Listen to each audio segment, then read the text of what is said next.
The night before the college entrance exam, in the hotel, the homeroom teacher had just finished telling everyone to rest early. The fake heiress, Shen Jiaojiao, quietly stuffed everyone's ID cards into the sewer. Everyone's so tense. Baby Jiaojiao is going to take you all on a treasure hunt game to relax. If you can't find your IDs, you won't have to take the exam tomorrow. We can go to the amusement park. In my past life, I immediately contacted the front desk, pulled up the surveillance footage, and called a maintenance worker to dismantle the pipes. I managed to recover everyone's documents just before dawn, but Shen Jiaojiao, because I ruined her game, sulked and locked herself in her room, crying all night. The next day, she had a high fever that wouldn't go down, collapsed in bed, and became the only student in the entire school to miss the college entrance exam. After the farewell banquet for the teachers, my biological brother, Shen Yu, led a group of people to corner me in the underground parking garage. He kicked me to the ground. Jiao Jiao is just a little idiot.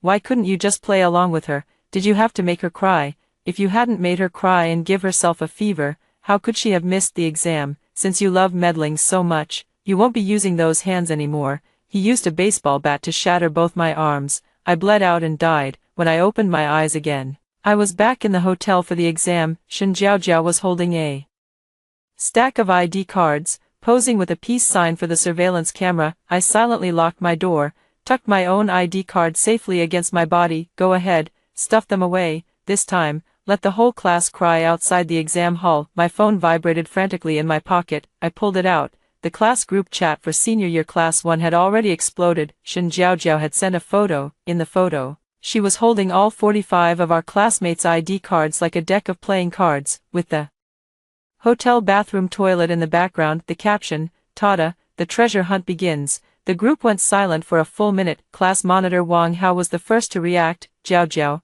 don't mess around. The exam is tomorrow. Give everyone their IDs back. Study committee member Li Shui followed. Yeah, Jiao Jiao, this joke is way too far. The teacher will get mad if she finds out. Shen Jiaojiao sent a 60-second voice message. I tapped it to play it out loud. She was putting on a whiny voice, dripping with fake grievance. You guys just don't get romance. The exam is so boring. Baby Jiao Jiao is just helping you all de-stress. The doctor uncle said baby can't have any stress. Stress makes baby sick. If anyone yells at baby again, baby will flush the key down the toilet. Listening to that nauseating baby disease act, I let out a cold laugh. I am the true heiress of the Shen family, lost for 15 years. When I was found, Shen Jiaojiao had already been the family's precious jewel.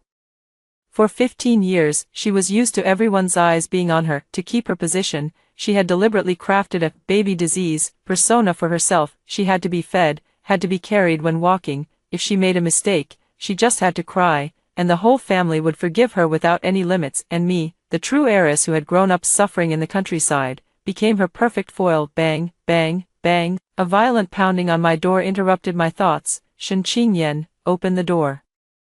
It was Wang Hao's voice. Jiao Jiao said that if you'll play the villain and let her rescue everyone from the dragon, she'll give the IDs back. Hurry up and come out. Don't waste everyone's rest time. I walked to the door, my voice cold and hard through the wood. The treasure hunt was her idea. She took the IDs. Instead of going to her, you're banging on my door. Did your brains get flushed down the toilet? There was a moment of silence outside. Then, my biological brother Shen Yu's voice rang out, laced with barely contained rage. Shen Qingyan, stop playing dead. Jiao Jiao is just a child at heart. Would it kill you to humor her? The whole class is waiting for you. You're wasting everyone's time. Can you take responsibility for that? As he yelled, he started kicking the door. The security door rattled violently, dust raining down from the frame. In my past life, I was guilt-tripped into opening the door by this exact kind of moral blackmail. I ran all over the hotel, pulled surveillance footage, called maintenance, and even crawled into the stinking pipes myself to feel around. I managed to return everyone's IDs intact just before dawn. And what was the result? Shen Jiaojiao, because I ruined her game and made her lose face, locked herself in her room and cried all night. The next day, she had a high fever and missed the exam. Not a single classmate thanked me. Instead, they blamed me for meddling. You should have just humored Jiao Jiao. Why did you have to make such a big deal out of it? Exactly, you made Jiao Jiao miss the exam. You're so malicious. Shen Yu cornered me in the underground garage and shattered both my arms. Thinking about this, I stepped back 2 paces and dialed the hotel front desk directly. Hello, someone is causing trouble outside room 8012.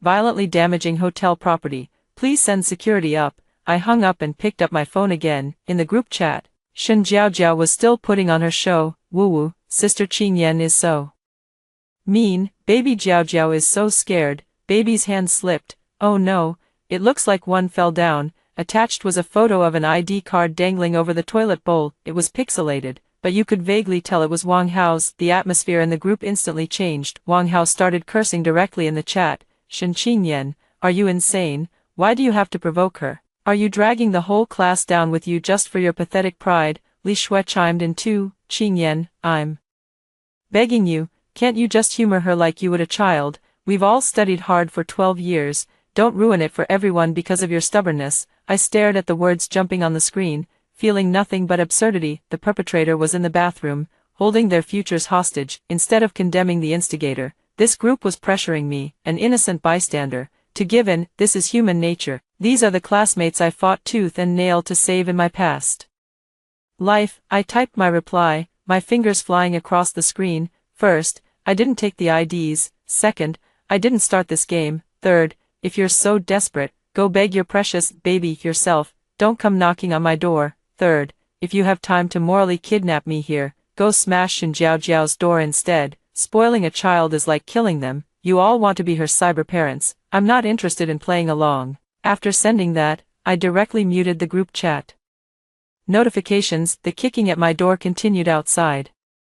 Shen Yu's curses grew uglier and uglier. Shen Qingyan, you ill-mannered country bumpkin, get out here. If anything happens to Jiaojiao, I'll skin you alive. Footsteps clattered in the hallway, mixed with the static of walkie-talkies. The hotel security finally arrived. What's going on? What's going on? Causing trouble in the middle of the night. The security captain's voice was deep and forceful. Shen Yu was still yelling. What's it to you? I'm just waking my sister up. Who wakes someone up like that? You've nearly kicked the door down. Security wasn't buying it. They moved in to physically remove him. Get back to your room now. Keep this up, and we're calling the police. Wang Hao saw this and quickly stepped in to smooth things over. Brother security, it's a misunderstanding, all a misunderstanding. We were just playing a game. Whatever game you're playing, you can't disturb other guests' rest. Break it up now. The hallway finally fell quiet. I leaned back against the headboard and poured myself a glass of warm water. The warm liquid slid down my throat, suppressing the surging anger churning in my chest. Now, there were less than 10 hours until the college entrance exam started. Let's see how long these people could play along with her madness. My phone's screen lit up with a private message from Shen Yu. Shen Qingyan, you're good, you're really good. You actually called security to throw me out. Just you wait. After the exam tomorrow, I'll deal with you. I blocked him directly. Deal with me, after tomorrow. Whether the Shen family could even stay in Jiangxing was an open question. Time ticked by second. Even though I'd muted the group, I could still see the message count exploding whenever I glanced at it. I tapped it open. The tone had completely shifted. Everyone was now sending red packets and sweet talk in the group, trying to coax Shen Jiaojiao. Jiaojiao, little fairy, please, just give us our IDs back. Jiaojiao's the cutest. After the exam tomorrow, I'll treat you to Haagen-Dazs. Okay. Shen Jiaojiao seemed to revel in being the center of attention. She sent a tsundere emoji every now and then. You all were so mean to me just now. I'm not happy now. Unless each of you posts Jiaojiao is the world's cutest little princess in the group, then maybe I'll consider forgiving you. I nearly spat out the water I'd just drunk. At a time like this, she was still playing these childish house games. What shocked me even more was that the group actually started spamming it. Jiaojiao is the world's cutest little princess. 44 people, perfectly aligned, not even a punctuation mark out of place. These top students, who normally burn through exams, were now groveling at their lowest point just to get their IDs back. Shen Jiaojiao was finally satisfied. She sent a voice message, her tone dripping with smugness. Alright, you guys know what's good for you. But the game isn't over yet. The password has changed. First round, go to the 3rd floor restaurant and get Jiaojiao a slice of strawberry cake. 10-minute time limit. If you're late, 1 ID goes into the water. The group went dead silent. The 3rd floor restaurant was already closed. Where were they supposed to get her a strawberry cake? Wang Hao panicked. Jiaojiao, the restaurant's closed. We can't get out of the hotel. Shen Jiaojiao replied instantly. That's your problem. Baby doesn't care. Baby wants strawberry cake right now. Countdown starts now. 10, 9, 8, A crowd of people scrambled through the hallway like ants on a hot pan. The footsteps were chaotic, like a swarm of headless flies crashing into walls. I walked to the window and cracked it open. The security guard downstairs was patrolling with a flashlight. There was no way he'd let a bunch of students in slippers go out to buy cake. In the group, Shen Jiaojiao's countdown continued. 3, 2, 1, time's up. Then she sent a video. In it, she held an ID card. Between two fingers, slowly, deliberately, she let go. The thin card flipped in the air and dropped straight into the toilet. Then she pressed the flush, a loud rush of water, and the ID vanished into the vortex. Oops, my hand slipped. At the end of the video, she stuck out her tongue at the camera, a playful smile on her face. The group exploded. It was Li Shue's ID. Li Shue sent a string of voice messages, her voice breaking into desperate sobs. Shen Jiaojiao, are you insane? That's my ID. You have to pay me back. You have to pay me back. Shen Jiaojiao immediately switched to a pitiful tone, her words dripping with accusation. Why are you yelling at me? It's just a stupid card. I told you it was a treasure hunt. You didn't complete the task in time. That's on you, not me. Besides, you were siding with Shen Qingyan in the group earlier. This is your punishment. You don't love Jiaojiao anymore. That twisted logic was almost impressive. Li Shui completely broke down. Her legs gave out, and she collapsed onto the hallway carpet, sobbing into her hands. Wang Hao was frantic in the group, desperately trying to regain control. Jiaojiao, don't be impulsive. We'll figure out a way to get you the cake.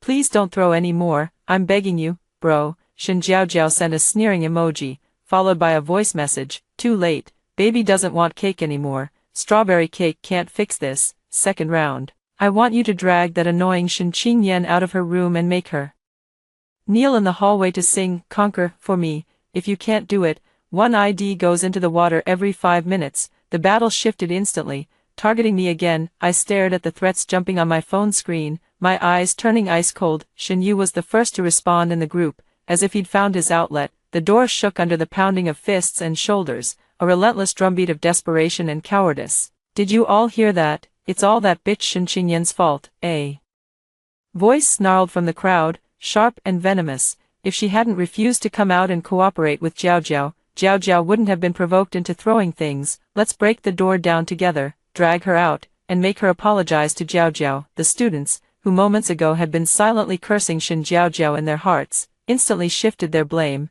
Their logic, steeped in selfishness and fear, was brutally simple. Subduing me, alone and isolated, was far easier than confronting Shen Jiaojiao, who had barricaded herself in the bathroom, clutching the power of life and death over their fates. The footsteps outside grew denser, more frantic than before. A tidal wave of noise crashed against my door. Shen Qingyan, get out here now. Do you want to kill us all, you ungrateful bastard? The Shen family was cursed to bring you back. Come out and take the blame for us. Everyone, charge together, break the door. Drag that disaster out. Dozens of them, stripped of reason, pressed against my door, pounding, shoving with their shoulders. The air was thick with their collective hysteria, a primal mob unleashed. Then, a thunderous roar echoed from the end of the hallway. Stop it, all of you. The security captain from earlier had returned, this time with the hotel's lobby manager and several guards carrying riot forks. The guards moved with swift precision,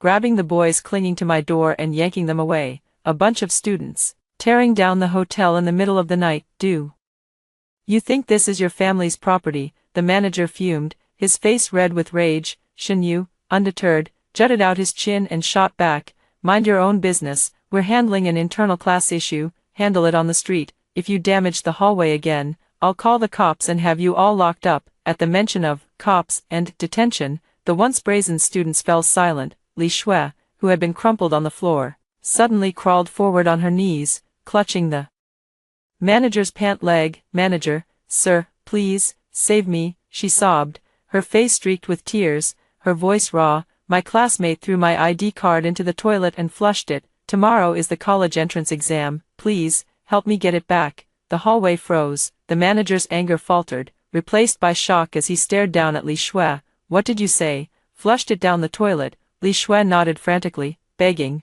It's in room 8018, just flushed. Please, send a repairman to take apart the pipes and find it. We'll all chip in to pay for it. The manager inhaled sharply, his expression a mix of disbelief and contempt as he scanned the group. Take apart the pipes. Do you think this is some cheap motel? he yanked his leg free, raising his voice for all to hear. This hotel just installed a vacuum negative pressure sewage system last month. You could blow up the whole building, and that thing is never coming back. Li Shue's face drained of color, she stared blankly for 2 seconds.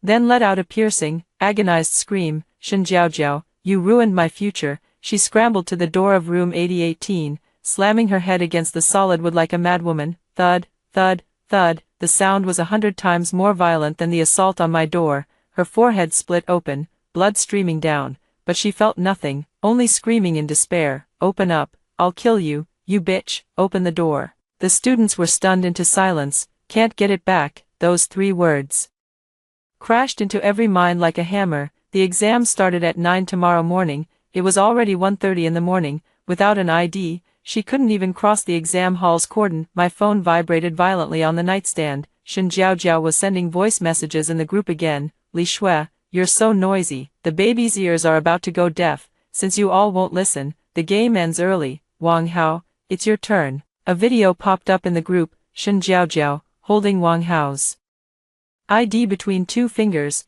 aimed it at the toilet. Wang Hao panicked. He tore off his mask of rationality, lunging at the door. Shen Jiaojiao, you dare touch my stuff, and I'll make your whole family pay. Shen Jiaojiao's giggle pierced through the door. Wow, the class monitor is so scary. The baby is so scared. My hand slipped. The flush roared. A message appeared in the group. Wang Hao's ID. Bye-bye. Wang Hao's legs gave out. He collapsed onto the hallway carpet, his prized rationality shattered, howling in anguish. That was my life. I've repeated 3 years of exams. The manager, now furious, pulled out his walkie-talkie. Call the police, now, let them handle these lunatics. At the word, police, Shen Jiaojiao inside the door didn't flinch. Instead, she taunted louder in the group. Go ahead, call them. The cops will have to make the baby happy too. Shen Yu, chase those annoying people away. Or your exam admission ticket is next. Shen Yu froze. A second ago, he had been making excuses for her. Now, the fire was at his own feet. He forced calm, softening his voice. Jiaojiao, don't be like this. I'm your brother. You love me most, right? Open the door, and I'll take you for strawberry cake. But you didn't drag Shen Qingyan out to sing for the baby. Her voice came through the door, twisted and cruel. Brother was bad. He needs punishment too. A photo appeared in the group. Shen Yu's ID and exam ticket side by side on the toilet lid. Shen Yu went berserk. Slamming the door. Shen Jiaojiao, are you insane? Open up. Don't joke with my future. The toilet flushed again. The gurgling water became the most lethal sound of the night. Oops, brothers fell in too, because brother lied to the baby. A roar, almost inhuman, erupted from the hallway. Shen Yu snapped. He grabbed a fire extinguisher from the corridor and smashed it against the door of room 8018, again and again. The door rattled under the force of a fist. Shen Jiaojiao, you get that thing out of there. I'm going to kill you. His eyes bulged, veins standing out on his neck like roots. This murderous look, it was exactly the same as when he broke both my arms in my past life. The banging on the door, the wailing, the hotel manager's furious shouts, all of it mixed together into a boiling pot of chaos. The scene of a simp turning on his own master. It was truly a spectacular show. I stood behind the door, phone pressed to the peephole, recording everything in the hallway with crystal clarity. The hotel security guards couldn't hold back Shen Yu in his frenzy. The security door had already been dented in several deep spots. The elevator let out a crisp ding. 4 uniformed police officers rushed out of the elevator. Stop, everyone freeze, drop the weapon. Shen Yu was forced to the ground by 2 officers, his face pressed against the carpet as he struggled desperately. Arrest her. That psycho inside flushed my ID down the toilet. The college entrance exam is tomorrow. The lead officer frowned deeply, strode forward, and pounded on the door of room 8018. Whoever's inside, open up now. With the police, silence, no response at all. The officer turned to the hotel manager. Get the key card, force it open. The manager wiped cold sweat and hurriedly grabbed the master key card. A beep, the electronic lock clicked open, before the door was fully pushed open. Li Shue and Wang Hao surged forward like mad. The police shouted orders to maintain order, just managing to shove the door open a crack. Then, from inside, came Shen Jiaojiao's most piercing, shrill scream. You're all bad people, all here to bully the baby. I'll throw them all away. Make sure none of you pass. Whoosh, the loudest flush setting, accompanied by a machine's frantic roar. The entire vacuum sewage system went into overdrive. I pushed open my own door and watched the farce unfold with cold eyes. Inside the room, Shen Jiaojiao stood in a pink princess nightgown, hands on her hips in front of the toilet. At her feet lay a few empty card sleeves. Over 40 IDs and exam admission cards, all of them shoved into the toilet by her hand, and she'd pressed the flush. The air froze solid in that moment. The students who'd been crying and screaming went silent, staring straight at the empty toilet bowl. The lead officer's face turned ashen. He rushed over to check the drain. Do you have any idea you're breaking the law? Shen Jiaojiao, unafraid, pouted her lips and stomped her foot at the officer. Officer uncle, you're so mean. Baby was just playing a treasure hunt game. If they can't find it, it's because they're stupid. You're suspected of willfully destroying state-issued documents. Take her away. The officer wasn't buying any of it. He pulled out handcuffs. The cold metal cuffs clicked around her wrists. Only then did Shen Jiaojiao realize something was wrong. She started struggling wildly, thrashing on the floor. Let me go.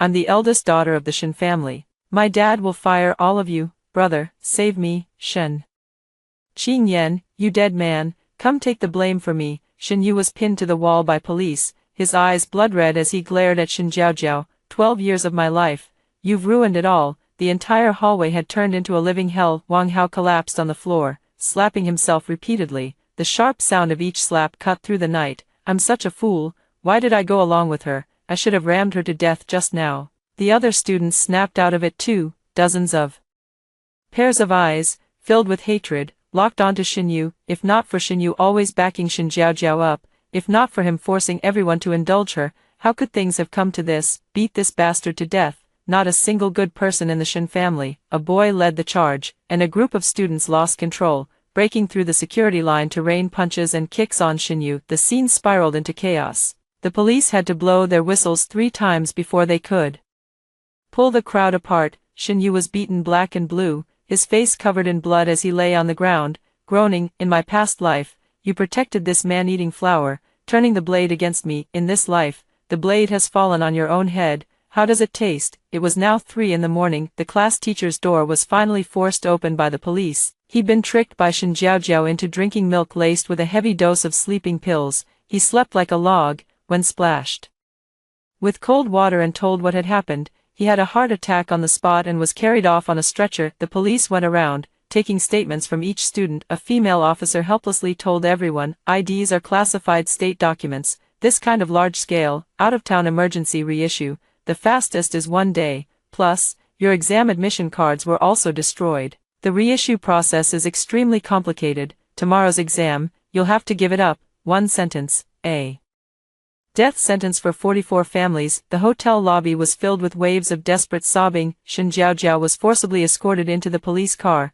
Just before she got in, she glared at me through the glass, mouthing the words, baby sickness, with her lips. I stood on the steps and gave her the brightest, most radiant smile. Pretend to be sick until you see hallucinations, and really think the whole world has to indulge you. This time, you can be a giant baby in the detention center. The skyline began to glow with the first light of dawn. The day of the college entrance exam had arrived. I went back to my room, took a hot shower, and changed into a clean, sharp school uniform. I picked up my transparent pencil case, pulled out my ID and exam card, which I'd kept close to my body, and checked them carefully. I opened the door. The hallway outside was a mess. Walls were stained with black marks from kicks, and the carpet had spots of blood. Down in the lobby, the students were sprawled across sofas and the floor. Their eyes were swollen to slits, their faces etched with a numbness worse than death. When they saw me walk out with my complete exam documents, Wang Hao lunged forward and grabbed my leg. Qingyan, lend it to me. Lend me your ID for the exam, please.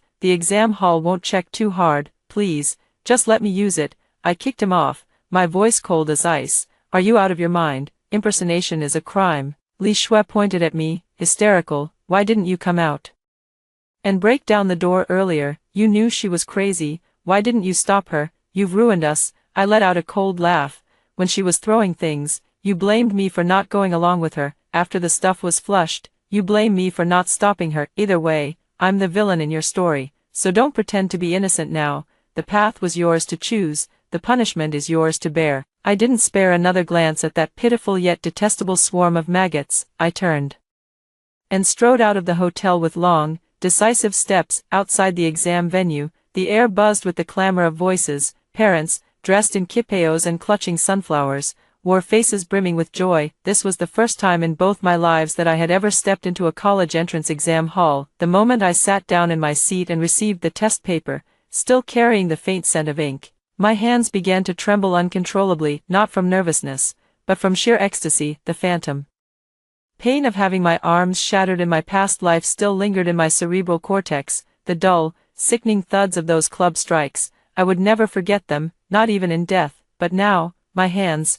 holding the pen, were whole and unharmed. My fate had finally, completely, returned to my own grasp. Over the 2 days of the exam, I performed exceptionally well. Every single question fell within my control. When the bell rang for the final English test, I set down my pen and let out a long, deep breath of relief. Stepping out of the exam hall, I found not only parents waiting but also countless media reporters, their cameras and microphones at the ready. The trending topics had completely exploded. Jiangqing no. 1 high school 44 students missed college entrance exam. Hashtag fake daughter's willfulness ruins entire class's future. Hashtag Shin group's daughter deliberately destroys national documents. These hashtags were nailed to the top of the trending list, each followed by a blood-red, explosive tag. The fury of 44 families had converged into a tsunami. As soon as I crossed the cordon, I was surrounded by several familiar parents, the parents of Li Shui and Wang Hao. Their eyes were bloodshot,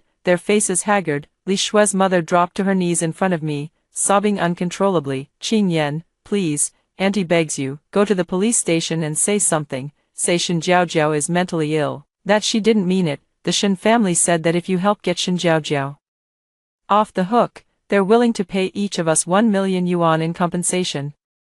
I stepped back twice, dodging her grasping hands. So, the Shin parents, in their desperate attempt to protect that fake daughter, had already started throwing money around to buy silence. 1 million yuan to buy off 12 years of a child's hard study. In their eyes, it was a bargain. Auntie, whether Shin Jiaojiao is mentally ill is for the doctors to decide. I'm just a high school student, I can't help you. I turned and walked away. Behind me, the crowd of family members suddenly erupted into violent chaos. Mr. and Mrs. Shen, flanked by bodyguards, arrived at the scene, trying to quell the public's anger with cash. No one knew who started it, but a thermos full of hot water smashed directly onto Mr. Shen's head. The moment blood gushed out, the family's last shred of rationality snapped. 1 million yuan to buy my son's life. I'll kill you all. Dozens of enraged parents broke through the bodyguards' line, raining punches and kicks on the Shen couple. Their expensive suits were torn to shreds. Mrs. Shen's prized pearl necklace scattered across the ground,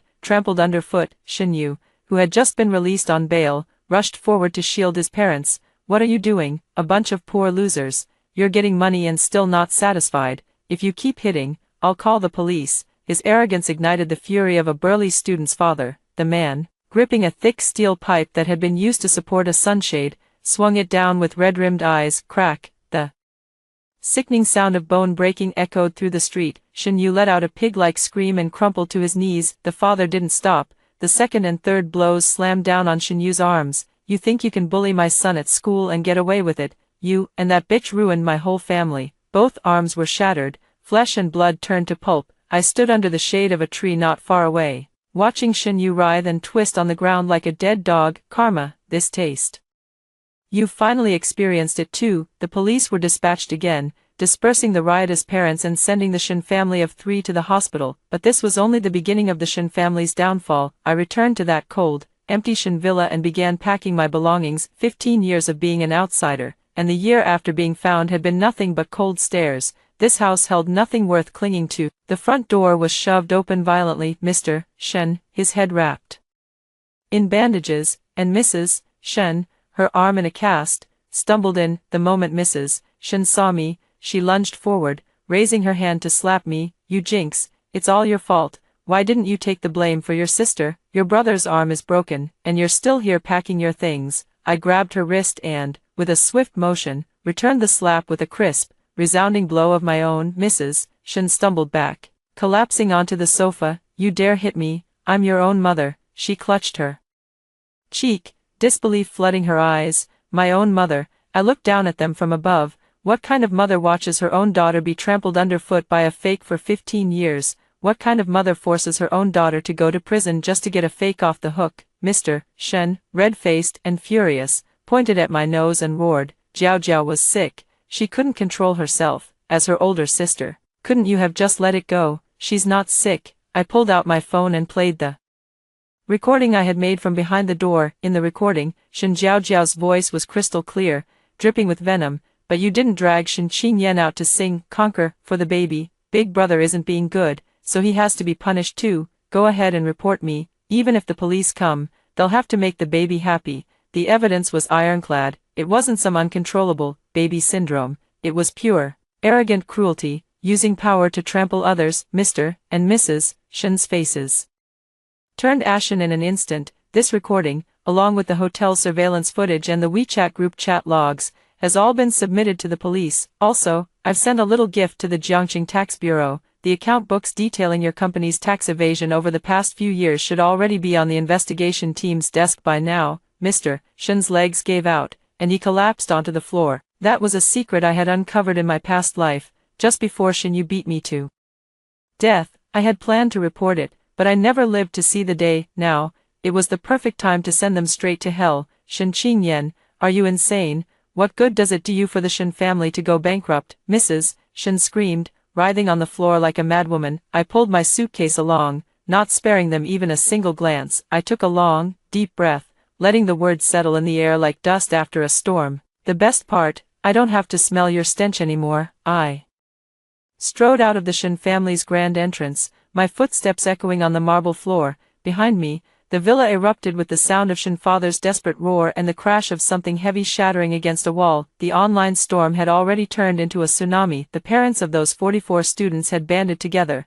They refused every offer of compensation. They dragged Shen Jiaojiao and the Shen Corporation straight to court. The internet never forgets. Every video of Shen Jiaojiao bullying others, acting like a spoiled brat, pretending to be insane, from childhood to now, was dug up and exposed. Her so-called baby disease became a global joke, a minefield of mockery. Authorities raided the Shen Corporation overnight, accounts frozen, assets seized. The skyscraper that once stood tall crumbled in a single night. 2 months later, the Jiangxing Intermediate People's Court opened its doors. The trial for Shen Jiaojiao's destruction of official documents began. The public gallery was packed with those 44 students and their parents, every seat filled with rage and grief. Shen Jiaojiao was led in by the bailiffs, wearing a blue prison uniform. Gone was the arrogance of a rich heiress. Her hair was a mess, her cheeks hollowed out. The moment she saw the judge, she squeezed her throat and burst into a tearful wail. Uncle police officer, Jiao Jiao really knows she was wrong. Jiao Jiao is just a baby.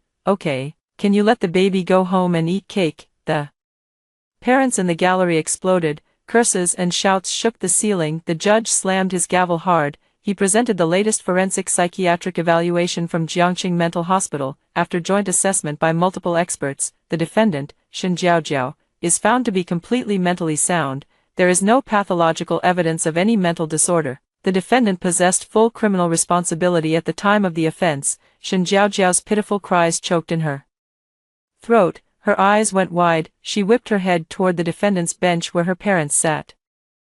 Mom, Dad, didn't you buy me a psychiatric certificate? Save me. That same day, the court was also hearing the Shen Corporation's tax evasion case. Shen father, in his prison uniform, jumped up, his face dark as iron. He pointed at Shen Jiaojiao and roared, "Shut up, you ill-bred impostor. Your Honor, she is not our biological daughter. We've wanted to throw her out for years. Destroying those exam admission tickets was all her own insane doing. It has nothing to do with the Shen family." Shen mother clung to the railing, shrieking at Shen Jiaojiao, "That's right, we never bought her a fake certificate. She's just rotten to the core. She ruined our family. She brought us to bankruptcy. She deserves to die. 15 years of being spoiled rotten. And now, at the first sign of danger, they stabbed her in the back." Shen Jiaojiao completely lost it. She slammed her fists against the table in front of her. "You're lying. You were the ones who said we'd send Shen Qingyan back to the countryside and let me steal her identity forever. Your company not only evaded taxes, that suburban project used substandard materials that killed workers, you paid off everyone to cover it up." She bit out every dirty secret the Shen family had hidden in the dark. The reporters in the gallery went crazy. Shutters clicked and flashed like a strobe light. Shen father's eyes rolled back in his head. He convulsed and collapsed straight onto the floor. In a corner of the gallery, Shinyu sat with both arms in heavy plaster casts. Two debt collectors from the loan sharks pinned him to his seat. The Shin family's assets were completely frozen. They couldn't even afford medical bills, so he had borrowed from loan sharks. Wang Hao and Li Shui suddenly rushed over to Shinyu. Wang Hao's eyes were red. He raised his hand and slapped Shinyu across the face. "Give me back my future, you damn bastard." Li Shui grabbed Shinyu's cast-covered arm and shoved him off the seat. The freshly set bones cracked again with a dull, sickening sound. Shinyu rolled on the floor in agony. Snot and tears smeared all over his face. He screamed like a pig being slaughtered. Bailiffs rushed in to restore order. Those 44 students who lost their chance at the college entrance exam would carry this scar and this criminal record for life. They would never stop fighting the Shin family. I sat in the very last row of the courtroom. I listened to the entire verdict in silence. My phone vibrated. It was an admission text from Tsinghua University. Student Shin Qingyan, congratulations, you have been admitted to our university as the top science student in the province. I turned off the screen. I stood up. I pushed open the heavy doors of the courthouse. The sunlight outside was a little blinding. A gentle breeze brushed my face, carrying the fresh scent of summer. Behind me, inside the iron bars, the guilty wept. Ahead of me, the road was bright and wide open. After hearing the first story above, what are your thoughts? Feel free to share your opinions in the comments section. Next, there is another similar story. Let's continue to see. In my previous life, the weather had warmed up, and my husband suggested swimming to cool off. Having not been in the water for too long, I cramped up and drowned in the pool. My husband and my best friend watched coldly from the sidelines. After I drowned, they continued to divide my assets between them. After being reborn, I went straight to the lottery shop and bought a 200 million yuan lottery ticket. As soon as I entered the house, my husband brought up divorce. In my previous life, I was drowned alive, a feeling I will never forget for the rest of my life. Water rushed into my nose and mouth. My lungs felt like they were about to burst, and I flailed my arms and legs desperately, but I couldn't muster any strength. I could see the light on the water's surface so close to me, yet I couldn't reach it no matter how hard I tried. What I remember even more vividly is the face on the shore. Lin Jing stood at the edge of the swimming pool, looking down at me from above. She even took half a step forward, crouched down, and reached out her hand. I thought she was going to pull me up, so I desperately tried to grab her hand, but she didn't move. She just looked at me, the corner of her mouth even curling up slightly. And then she withdrew her outstretched hand and brushed her hair aside. The moment I sank, I clearly heard her say, "You can cramp up in such shallow water, what a waste." And then I don't remember anything else. Later, I became a wisp of a soul, floating at my own funeral. I saw my husband, Zhou Bin, crying uncontrollably, holding my portrait tightly and refusing to let go, shouting, "Wife, how could you leave like this?" Lin Jing stood beside him, supporting him, also wearing a look of grief. But after the guests had all left and only the two of them remained, guess what? They embraced and kissed. After the kiss, Zhou Bin wiped his tears and asked, "Where's the bank card with 800,000 yuan?" Lin Jing, holding his arm, smiled and said, "I've already figured it out. It's in the bottom drawer of my dressing table, and the password is my birthday. 7 days after my death, they listed my house with a real estate agent. 1 month after my death, they took my money and went on a trip to Sanya. I just floated there, watching, trembling with hatred, but unable to do anything, until one day, a blinding white light struck me, and I suddenly opened my eyes. I saw the ceiling. It was the ceiling of my own home. The year we got married, Zhou Bin had personally applied the putty, but it wasn't smoothed out evenly, leaving a fine crack in the corner. I stared at that crack for a full 3 minutes, then slowly raised my hand to touch my face. It was warm, with a temperature. I brought my hand to my nose and took a deep breath. I could breathe. I could gasp, the breath of the living, not the suffocating feeling of drowning. I was alive. I sat up abruptly, grabbed my phone from the bedside table. 9:30 a.m. on May 6, 2024. May 6th was the day I died. I remembered it clearly. That day, the weather had suddenly turned hot, over 30 degrees Celsius. Zhou Bin said it was stuffy at home and suggested going for a swim at the community pool to cool off. I told him I hadn't been in the water for a long time and was a bit scared. He said it was fine, he'd stay with me, but when we got to the pool, he took a phone call and left, saying something came up at work and that I should swim a few laps on my own. He'd be back soon. He never came back. I splashed around in the shallow end for a while, but it wasn't satisfying, so I took a few steps toward the deep end, then my leg cramped up, my calf felt like it was being twisted into a knot, the pain was excruciating, and I plunged straight into the water. Lin Jing was on the shore at that moment. She was also invited by Zhou Bin to swim together and had arrived a few minutes after us, after Zhou Bin left.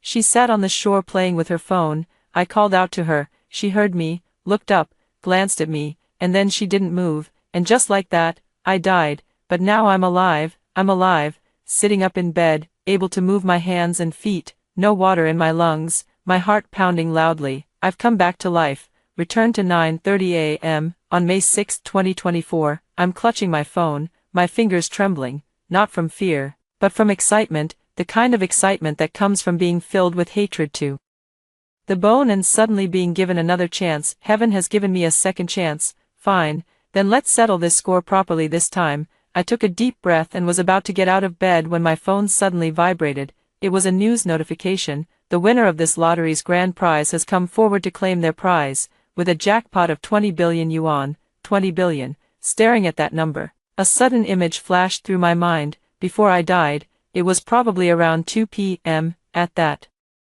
time, I was already dead. No, wait, when my soul was floating above the swimming pool, I heard someone nearby watching a news clip on their phone. What did it say again? The winning numbers for this lottery draw were 0, 50, 80, 29, 25, 32, with the special number 07. I didn't pay attention at the time. What does a dead person care about the lottery? But now those numbers are etched in my mind, clear as day, 0, 50, 80, 29, 25, 32, special number 07. I threw off the covers and ran downstairs barefoot, not even bothering to put on shoes. There's only one lottery shop downstairs, and it's been open for 7 or 8 years. I've passed by and bought tickets a few times, winning at most 5 yuan. Right now, I don't care about any of that.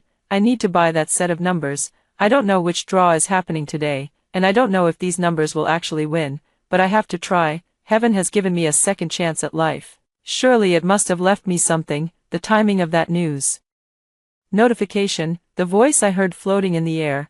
I don't believe it's a coincidence. When I rushed out of the building and into the lottery shop, the owner was eating instant noodles. Seeing me run in barefoot in my pajamas, he dropped his chopsticks in shock. Xiao Zhou's wife, are you here to buy a lottery ticket? Panting heavily, I grabbed a piece of paper from his counter, picked up a pen, and shakily wrote down that string of numbers. By the time I got to the last digit, my hand steadied, and I wrote it neatly, stroke by stroke. With this set of numbers, how many times do I need to multiply the bet to win 20 billion? The owner's eyes widened. He stopped eating his noodles and leaned over to look at the paper. Xiao Zhou's wife, what's going on with you today? Multiply the bet for 20 billion. Do you know the odds of winning the lottery? How many times are you planning to buy? I stared at him, my voice quiet but firm enough to shut him up. He paused for a moment, grabbed a calculator, and tapped away. You'd have to check how much is in the prize pool. If you multiply the bet too many times, it might hit the cap. If you want to empty the prize pool, you'd probably need to buy, let's say around 50 times. So, by 50 times, that's 100 yuan. It was only then that I remembered I hadn't brought any money. I looked down at myself, barefoot, wearing pajamas, and my pockets were emptier than my face. Boss, I didn't bring my phone. Can I owe you for now? I'll go back and get the money right away. Just 5 minutes. The boss looked at me as if I were a lunatic, but since he knew me and where I lived, he hesitated for a moment before nodding. All right, I'll print it for you. Hurry back. I ran home barefoot again, grabbed my wallet from the nightstand, pulled out 200 yuan, and dashed back to the lottery shop. The boss had already printed the ticket. As he handed it to me, he muttered, spending 100 yuan on a lottery ticket, you're really something. Let me tell you, this is just for fun, don't take it seriously. I ignored him, slapped the 100 yuan on the counter, took the thin piece of paper, and examined it over and over, making sure the numbers were correct.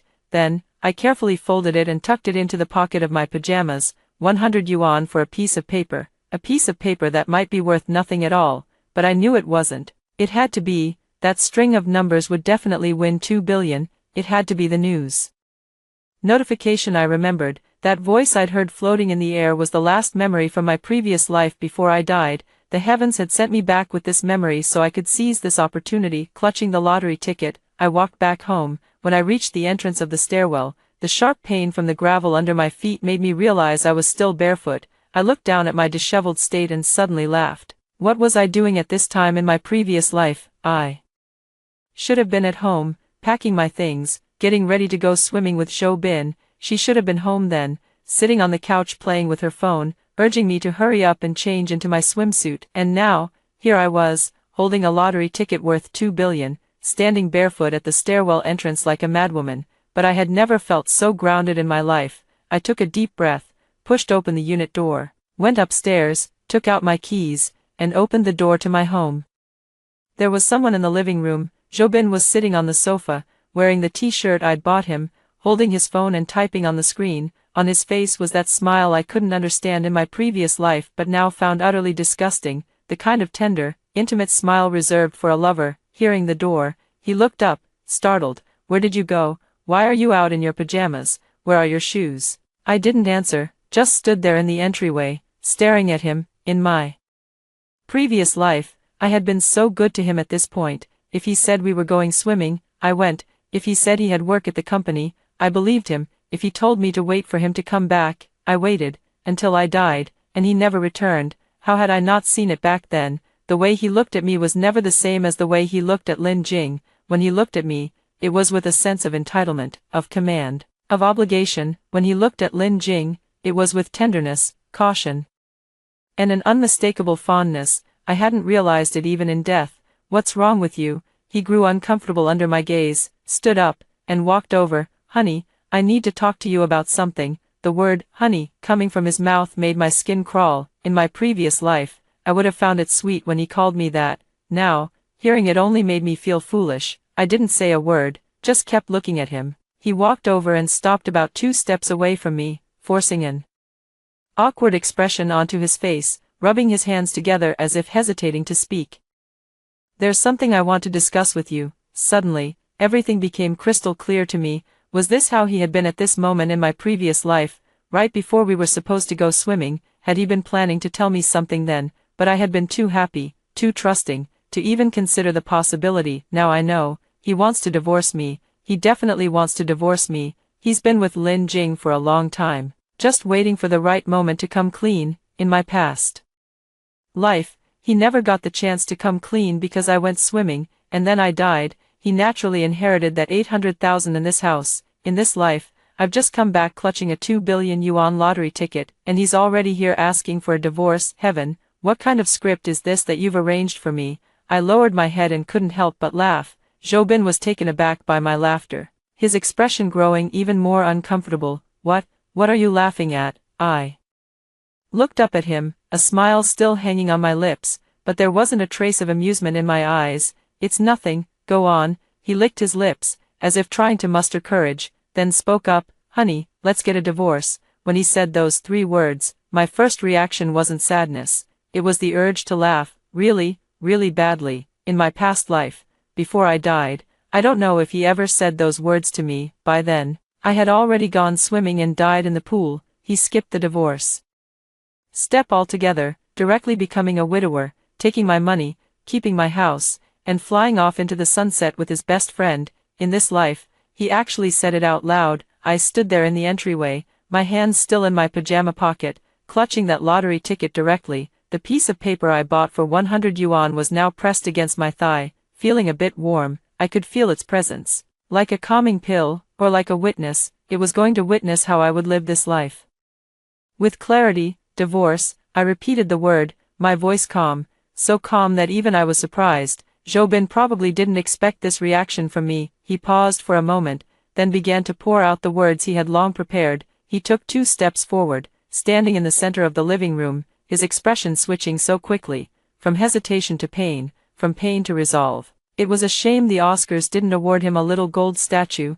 "I know I've let you down, but I can't help it, I really can't." As he spoke, his eyes reddened, and he rubbed them with his hand. I watched him rub his eyes, noticing that the middle finger of that hand still wore the wedding ring I had bought him. Inside the silver band were engraved the initials of our names. In my past life, when I died, that ring was still on his finger. Later, when he was intimate with Lin Jing. I didn't know if he took it off, and I didn't want to know. I've met someone better, I've fallen in love with her, I can't control myself, he continued, his voice choked with tears. I don't want to lie to you, and I don't want to hold you back. Can we just part on good terms? I know I'm a scumbag, you can curse me, you can hit me, I won't fight back. Someone better, fallen in love with her, can't control himself. If I had heard these words in my past life, I probably would have cried my heart out, knelt down and begged him not to leave, asked him who that woman was, wondered if I hadn't done enough. I would have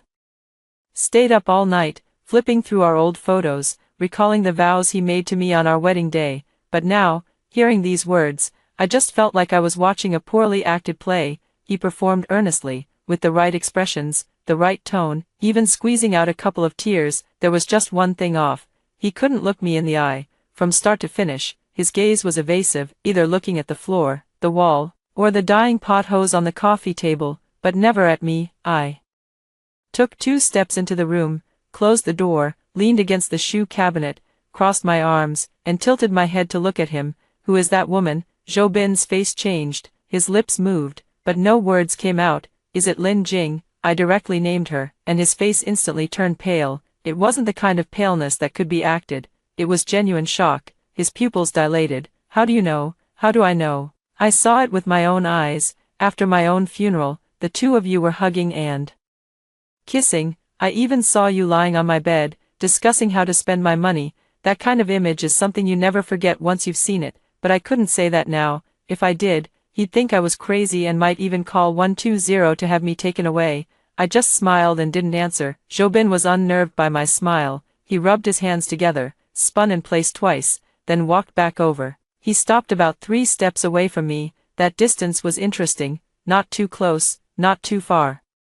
Just enough to seem intimate while still allowing for a quick retreat. Honey, you know how I've treated you these past few years since we got married. He started playing the emotional card. I'm not the kind of irresponsible person, but I really couldn't help it. Feelings are something you can't control. Lin Jing and I just developed feelings for each other over time. I struggled with it, I suffered, but how have you treated me?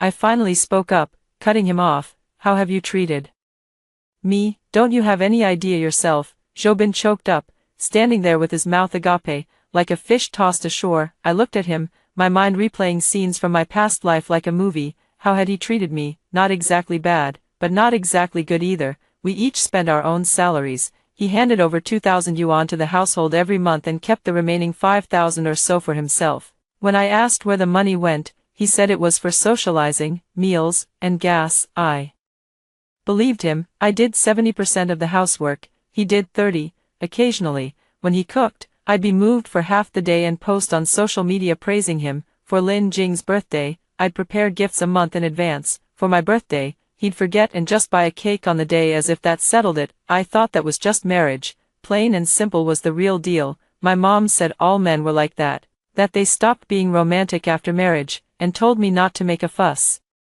My best friend said Zhou Bin was pretty good. He didn't smoke, drink, or cheat. Looking back now, that last one was wrong. It wasn't that he didn't cheat, he just hid it well. Thinking about it now, what I called plain and simple was just him not caring enough. He saved all his sincerity for Lin Jing, leaving me with nothing but perfunctory gestures and calculations. Enough. I waved my hand as if shooing away a fly. Stop acting. If you want a divorce, fine, I agree. Zhou Bin froze, his eyes wide, mouth hanging open, his whole body as if struck by a paralysis spell.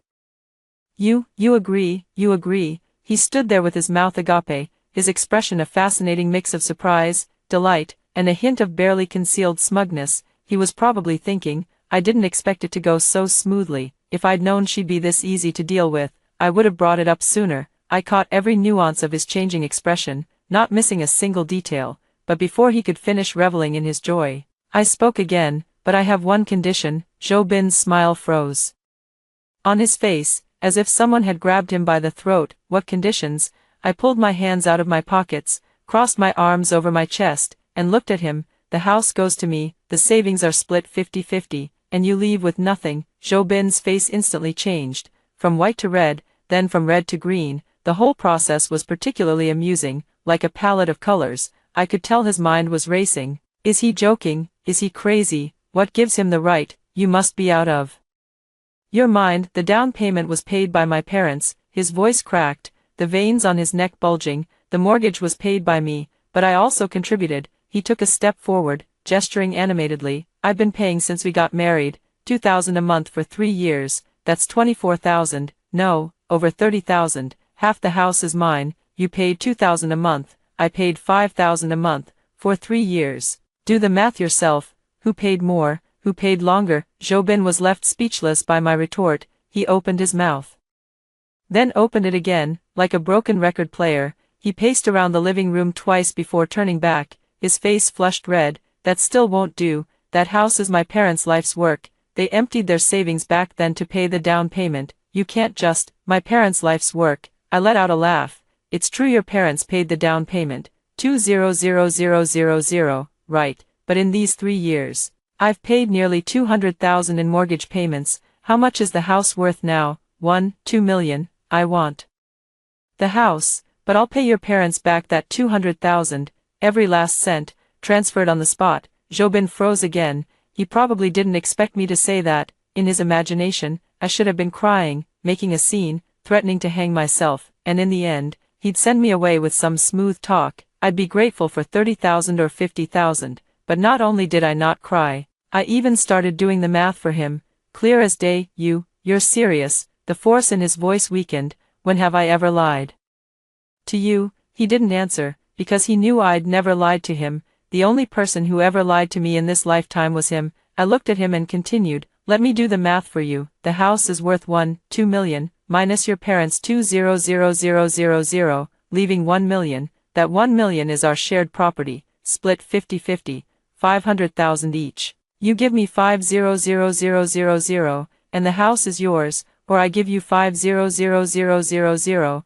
and the house is mine. You choose. Jobin's mind was racing again. I could see his eyes darting back and forth. Then where am I supposed to get 500,000? So there's no choice. Then, I smiled. All right, the house goes to me. I'll give you 500,000, and you take the money and leave. 500,000 isn't enough. He suddenly raised his voice. Housing prices have risen over the past 3 years. How much is my parents' 200,000 worth now? Not even 400,000. You need to add more money.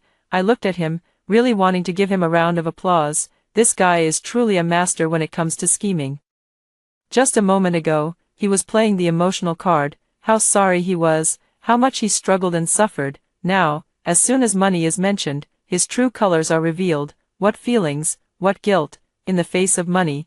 It's all bullshit. All right, I nodded. For your parents' 200,000, I'll calculate it based on bank interest. A 3-year fixed deposit would be around 20,000, plus the principal of 220,000, plus the 500,000 you deserve, totaling 720,000. 720,000. Take the money and leave. The house is mine. Jobin's mouth opened and closed and opened. 720,000 was an astronomical figure to him. Our combined savings were only 800,000. If split evenly, he would only get 400,000. Now, out of nowhere, he had an extra 320,000. How could he not be tempted? But he was still struggling. What about the furniture and appliances in the house? Those were all bought by me. You bought them. I laughed. The TV was part of my dowry. The fridge was bought by my mom. The washing machine was something I saved up for and bought before marriage. The sofa was bought together.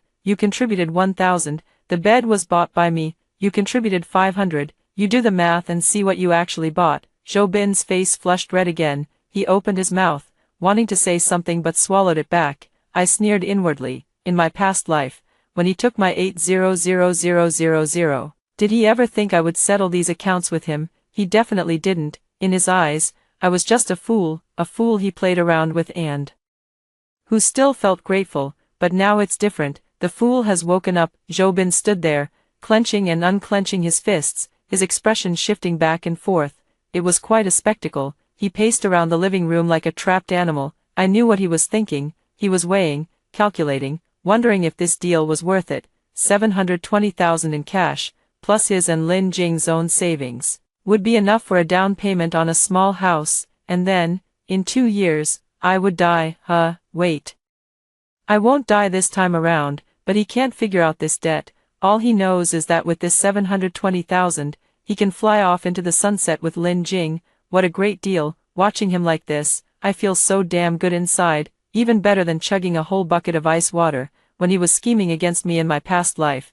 Did he ever think there'd be a day like this? And I continued, my voice not loud but every word crystal clear, you have to write something for me, admitting that you cheated and voluntarily gave up the property. Write it clearly, sign it, and press your fingerprint. Zhou Bin's face turned completely green. He spun around and glared at me. Don't go too far. Me, going too far. I took a step forward, staring into his eyes. I was so close to him that I could see the bloodshot veins in his eyes, so close that I could smell the familiar scent of his body wash. Still the brand I bought. Zhou, how long have you and Lin Jing been together? A year, 2, when you were out there being all lovey-dovey with her. Did you ever think about whether I was going too far? Now that I'm asking you for something in writing, you say I'm going too far. Zhou Bin took a step back under my gaze, his eyes darting away, unable to meet mine. I didn't with her. Stop pretending. I cut him off, my voice low but steady. I've known about you two for a long time, Lin Jing, your so-called best friend. Every time she came over, you two were making eyes at each other. Did you think I was blind? Last time for her birthday, you gave her that necklace and told me it was a company perk. Did you think I didn't see the receipt? Last month, when she said she wanted to borrow our car for a couple of days, you handed over the keys without a second thought. After she left, you were restless all day, and you even went out to work overtime at night. Did you think I didn't know where you went?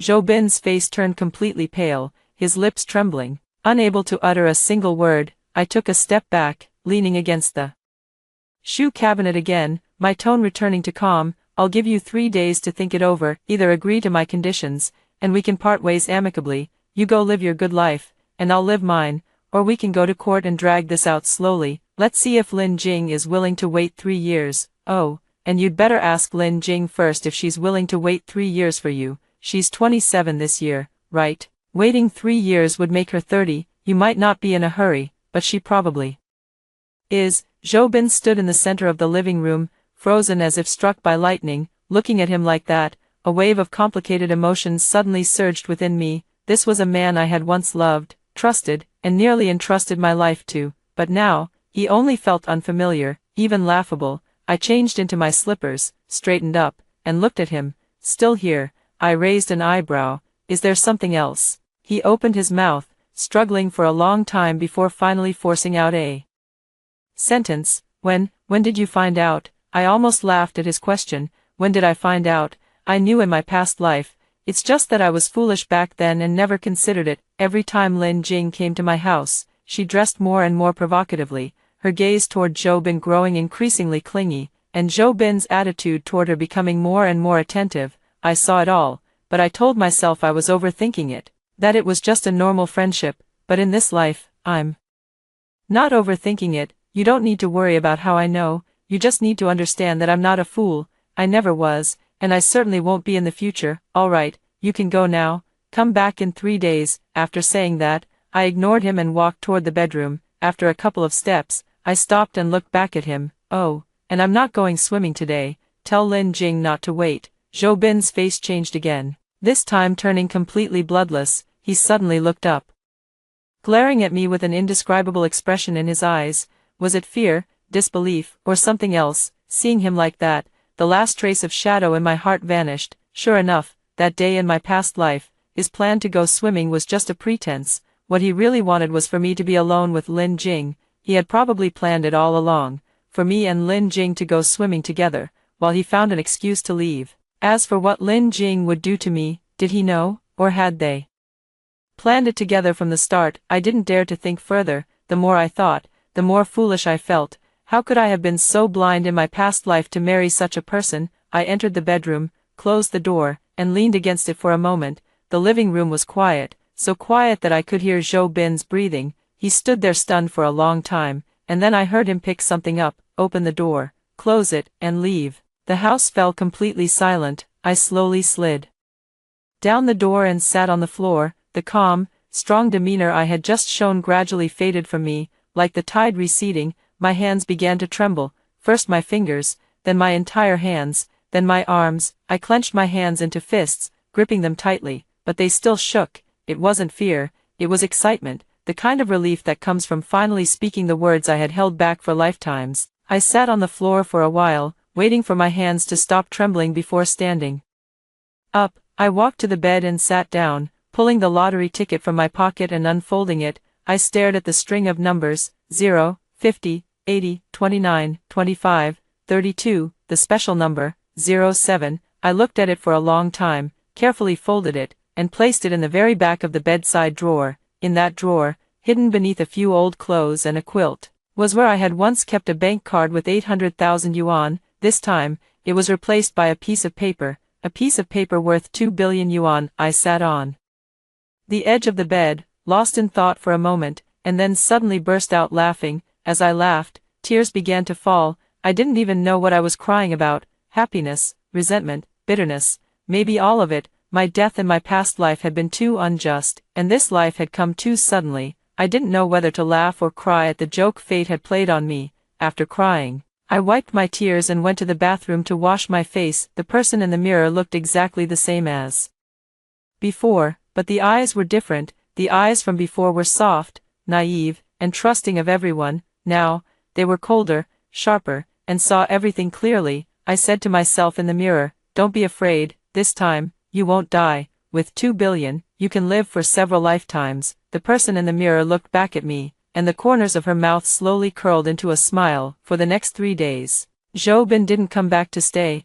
I guessed he was at Lin Jing's place, the two of them discussing their next move. I wasn't in a hurry. I ate when I wanted, slept when I wanted, and lived more comfortably than ever before. On the first day, I went to the supermarket and bought a whole bunch of delicious food, cooking myself a nice meal as a reward. While eating, I turned on the TV, and it happened to be playing the news, saying the lottery draw for this round would be held tomorrow. Holding my bowl, I watched the TV and smiled. On the second day, I didn't go out. Instead, I stayed home to tidy up, pulling out all of Zhou Bin's things, packing them into boxes, and placing them in a corner of the living room. Clothes, shoes, books, all sorts of random little things.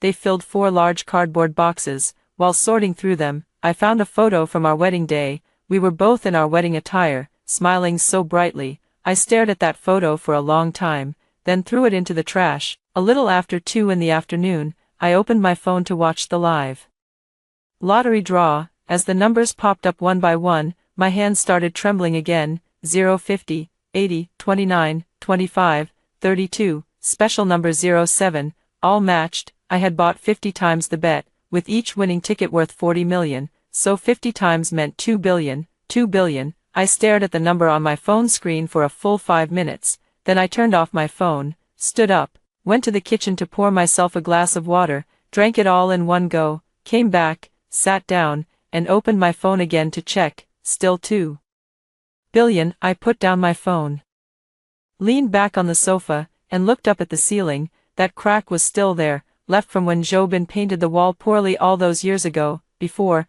whenever I looked at that crack, I always found it an eyesore, thinking I should fix it when I had the time, but I never got around to it. Now, looking at it, it suddenly seemed quite pleasing. With 2 billion, I could buy 100 houses like this, hire the best workers to paint the walls as smooth as mirrors, but I won't fix this crack anymore. I'll keep it as a witness to the days I spent in this house, a witness to how I went from a fool to someone who finally understood. On the third night, Zhou Bin came back. When he walked in, he had a look of reckless abandon on his face. He slapped a piece of paper onto the coffee table and said, "I signed it."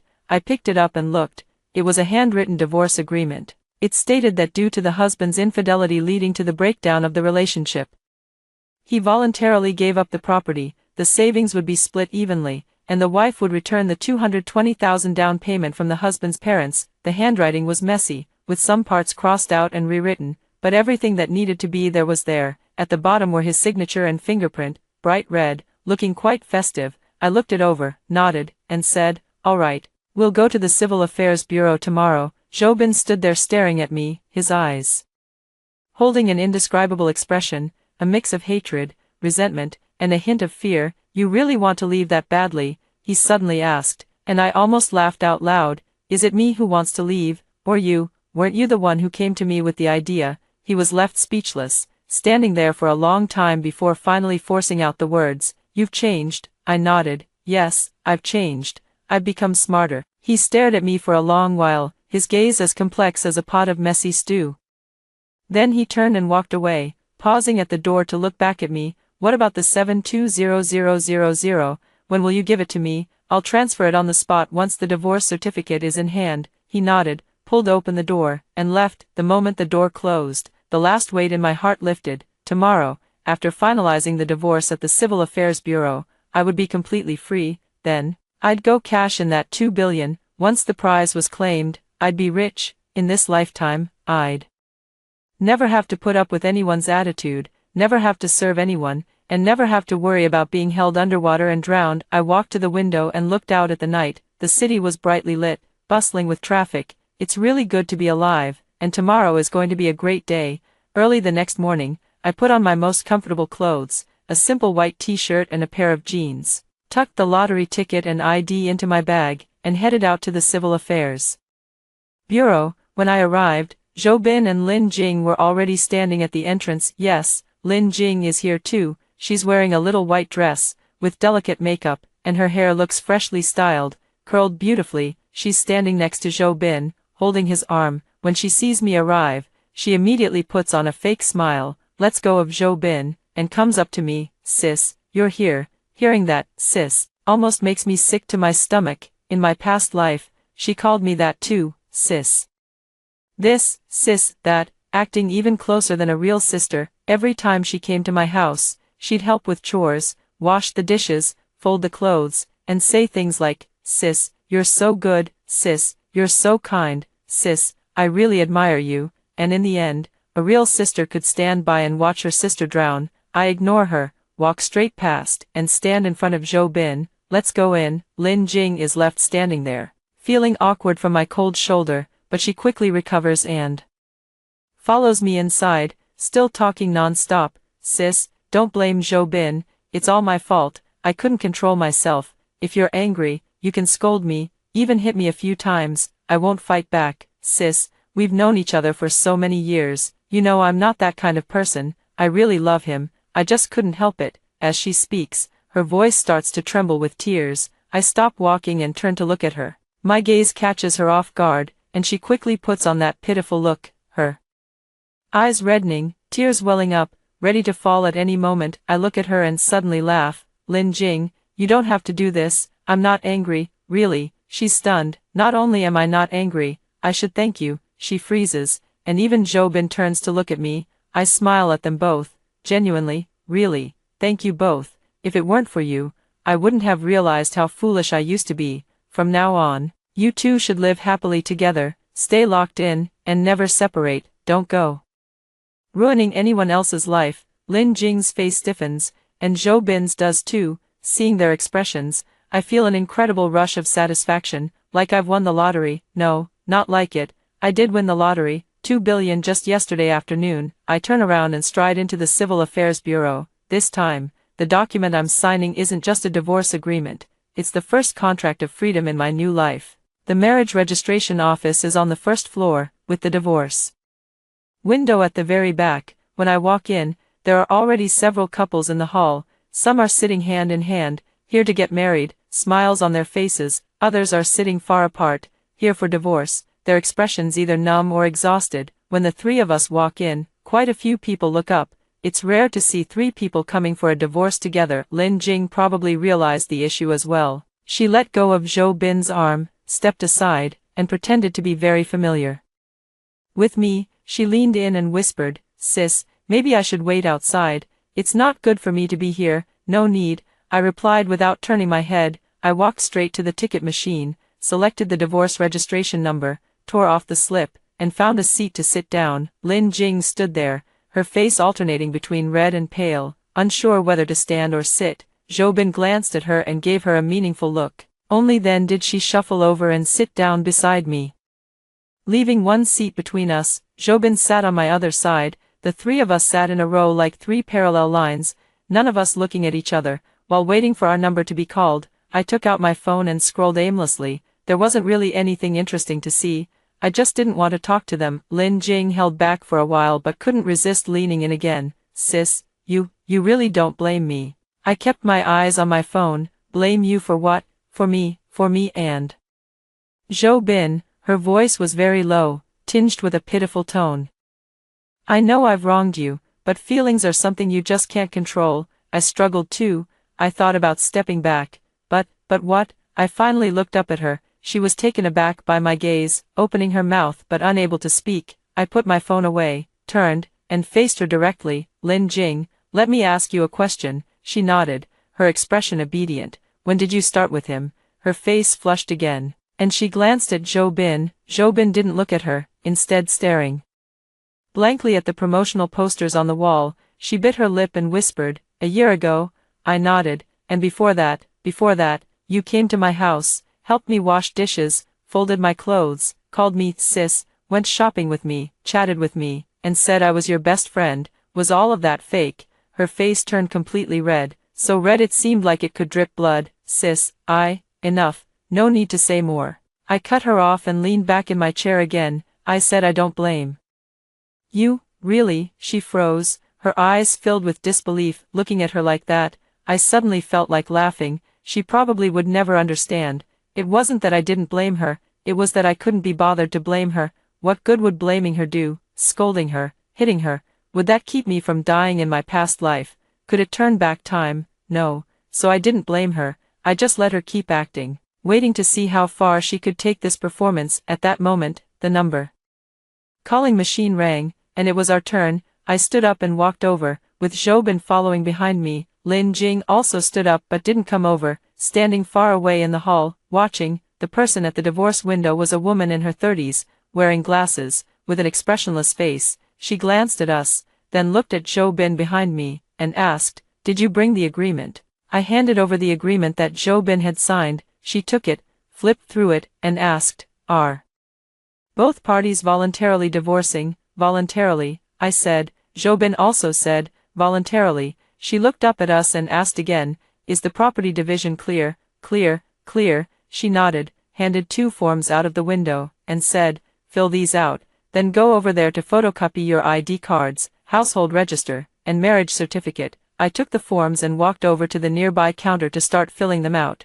Zhou Bin also came over and stood beside me to fill out his. We were so close that I could hear his breathing. He filled it out slowly, stroke by stroke, as if afraid of making a mistake. I filled mine out quickly, finishing in just a few moments. When I reached the section for the reason for divorce, I paused. There were options: emotional breakdown, incompatible personalities, one party's infidelity, or other. I checked the box in front of one party's infidelity. Zhou Bin leaned over to look, and his face turned pale again. "Why did you check that? To be truthful," I said. "Isn't that right?" He opened his mouth but couldn't say anything. I took the filled-out form to the copy center to wait in line, with Zhou Bin following behind me, still wearing that hesitant, unspoken expression. After making copies, we handed all the materials back to the window. The woman took them and checked each one, then typed on the computer, saying without looking up, "If everything is fine, there's a 15-day cooling-off period, and you can come to collect the certificate within a month." I nodded and was about to leave when I suddenly remembered something and turned back. "Comrade, I have a question. If one party commits adultery, does the property division during the divorce favor the innocent party more?" The woman looked up at me, then glanced at Zhou Bin, her eyes carrying something indescribable, maybe sympathy, maybe disdain, or perhaps just professional indifference. "The law stipulates that, but it depends on the agreement between both parties." "All right, thank you."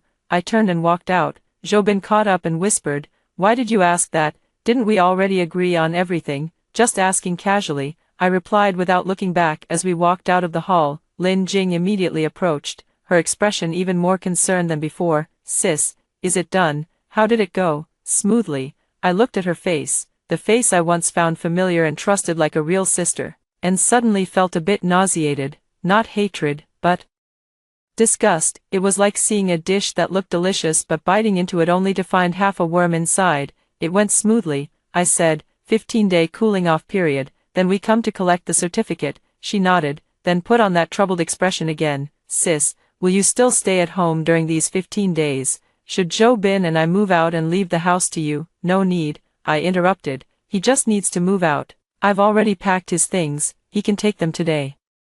Lin Jing was taken aback and glanced at Joe Bin, whose face turned pale again. Seeing them like this, I felt a sense of satisfaction, more refreshing than drinking an ice-cold cola. Alright, I'm leaving now, I waved and headed toward the door. Sis, Lin Jing called from behind. I stopped but didn't turn around. Sis, do you really not hate me? I stood there with my back to her, silent for a few seconds, then turned to look at her. Lin Jing, you know what, I really used to think of you as a sister. Her eyes reddened, but now, I don't want to say anything more. You two take care of each other and don't let each other down. With that, I turned and walked away, stepping out of the Civil Affairs Bureau. The sun outside was blazing, glaringly bright, making my eyes ache. I stood on the steps, squinted at the sky, and took a deep breath. How wonderful, the air of freedom. For the next 15 days, I felt more relaxed than ever before. Jobin came to move his things that very afternoon. He hired a small truck and had 2 movers load my 4 large cardboard boxes onto it.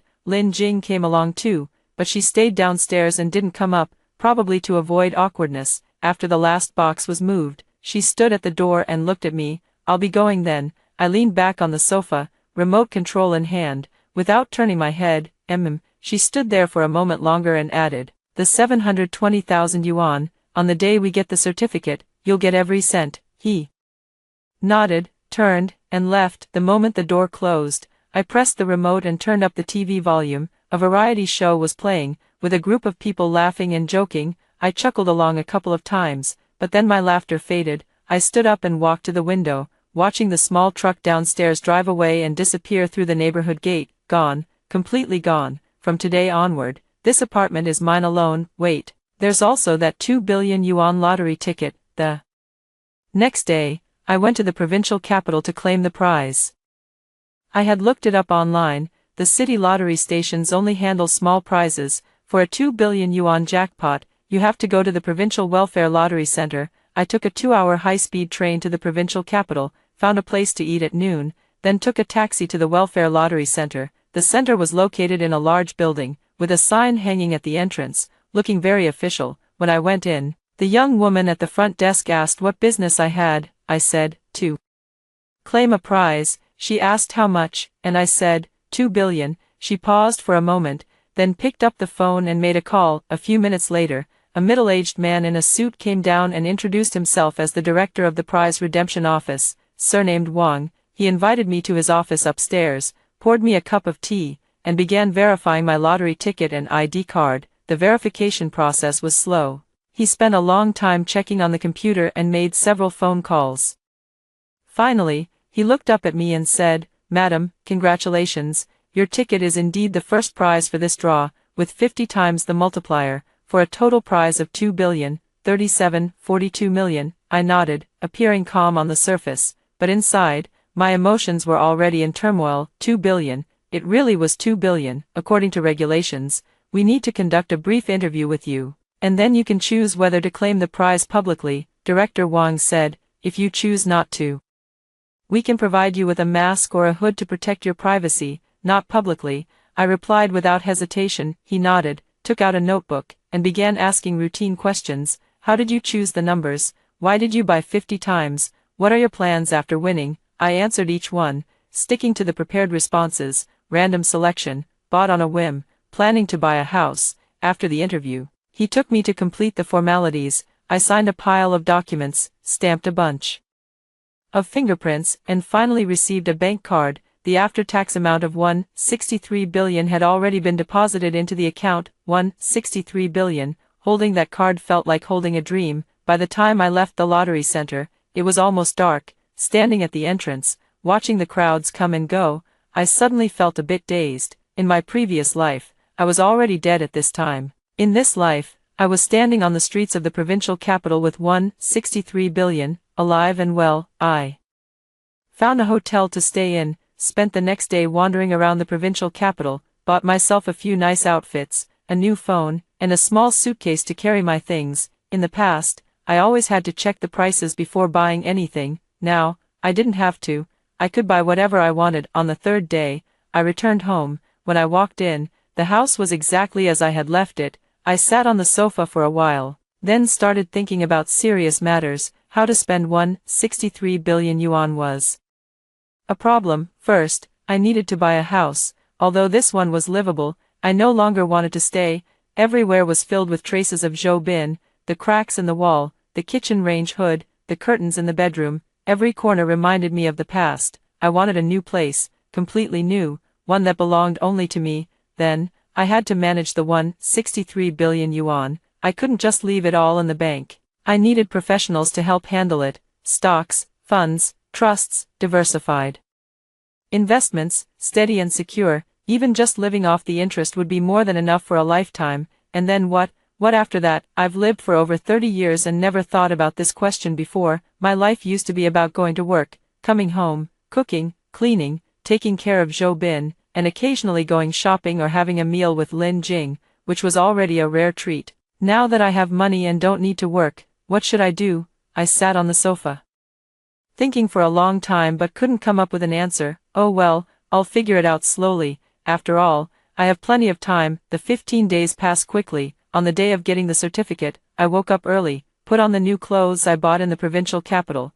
a simple yet elegant beige dress that made me look completely different. Looking in the mirror, I felt years younger. Before leaving, I put the bank card in my bag and transferred the prepared 720,000 yuan to a separate card. This money was for Zhou Bin. Once I gave it to him, we'd be even. When I arrived at the Civil Affairs Bureau, Zhou Bin was already there, alone. Lin Jing didn't come. When he saw me, Zhou Bin was taken aback, probably not recognizing me at first. As I got closer, he finally realized it was me, a flicker of complicated emotion in his eyes. You changed your clothes, I nodded without saying more and walked straight inside. It was the same window, the same woman. She glanced at us, recognized us, said nothing, and started processing the paperwork. Divorce agreement, confirm again. No objections from both parties. No objections, I said. No objections, Zhou Bin said. Sign. We each signed our names on that piece of paper. After signing, he handed over 2 small red booklets, the divorce certificates. I took the booklet, opened it, and looked inside. It had my name, Zhou Bin's name, and the word divorce written on it. Divorced, really divorced. After leaving the Civil Affairs Bureau, I stood on the steps, looking at the small booklet in my hand, and suddenly laughed. Zhou Bin stood beside me, glanced at me, and seemed to want to say something but held back. I took the card from my bag and handed it to him. 720,000 yuan, not a cent less. The 220,000 yuan from your parents is also in there. He took it, looked at it, and stuffed it into his pocket. Well, I'm leaving, he said, taking 2 steps before stopping and turning back to look at me. What are your plans for the future? I smiled at him. You don't need to worry about that. He nodded, turned, and walked away. I stood there, watching him walk off until he disappeared into the crowd. Then I took out my phone, opened the banking app, and glanced at the balance.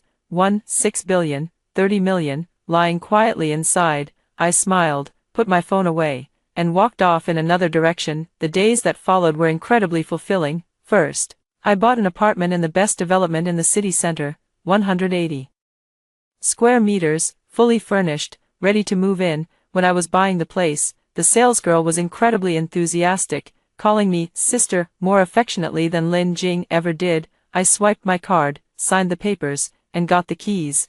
The whole process took less than an hour. Then I found a wealth management company and entrusted most of my money to them. The financial manager was a woman in her 40s who seemed very professional and explained a whole bunch of asset allocation plans to me. I only half understood, but I trusted her and handed over the money.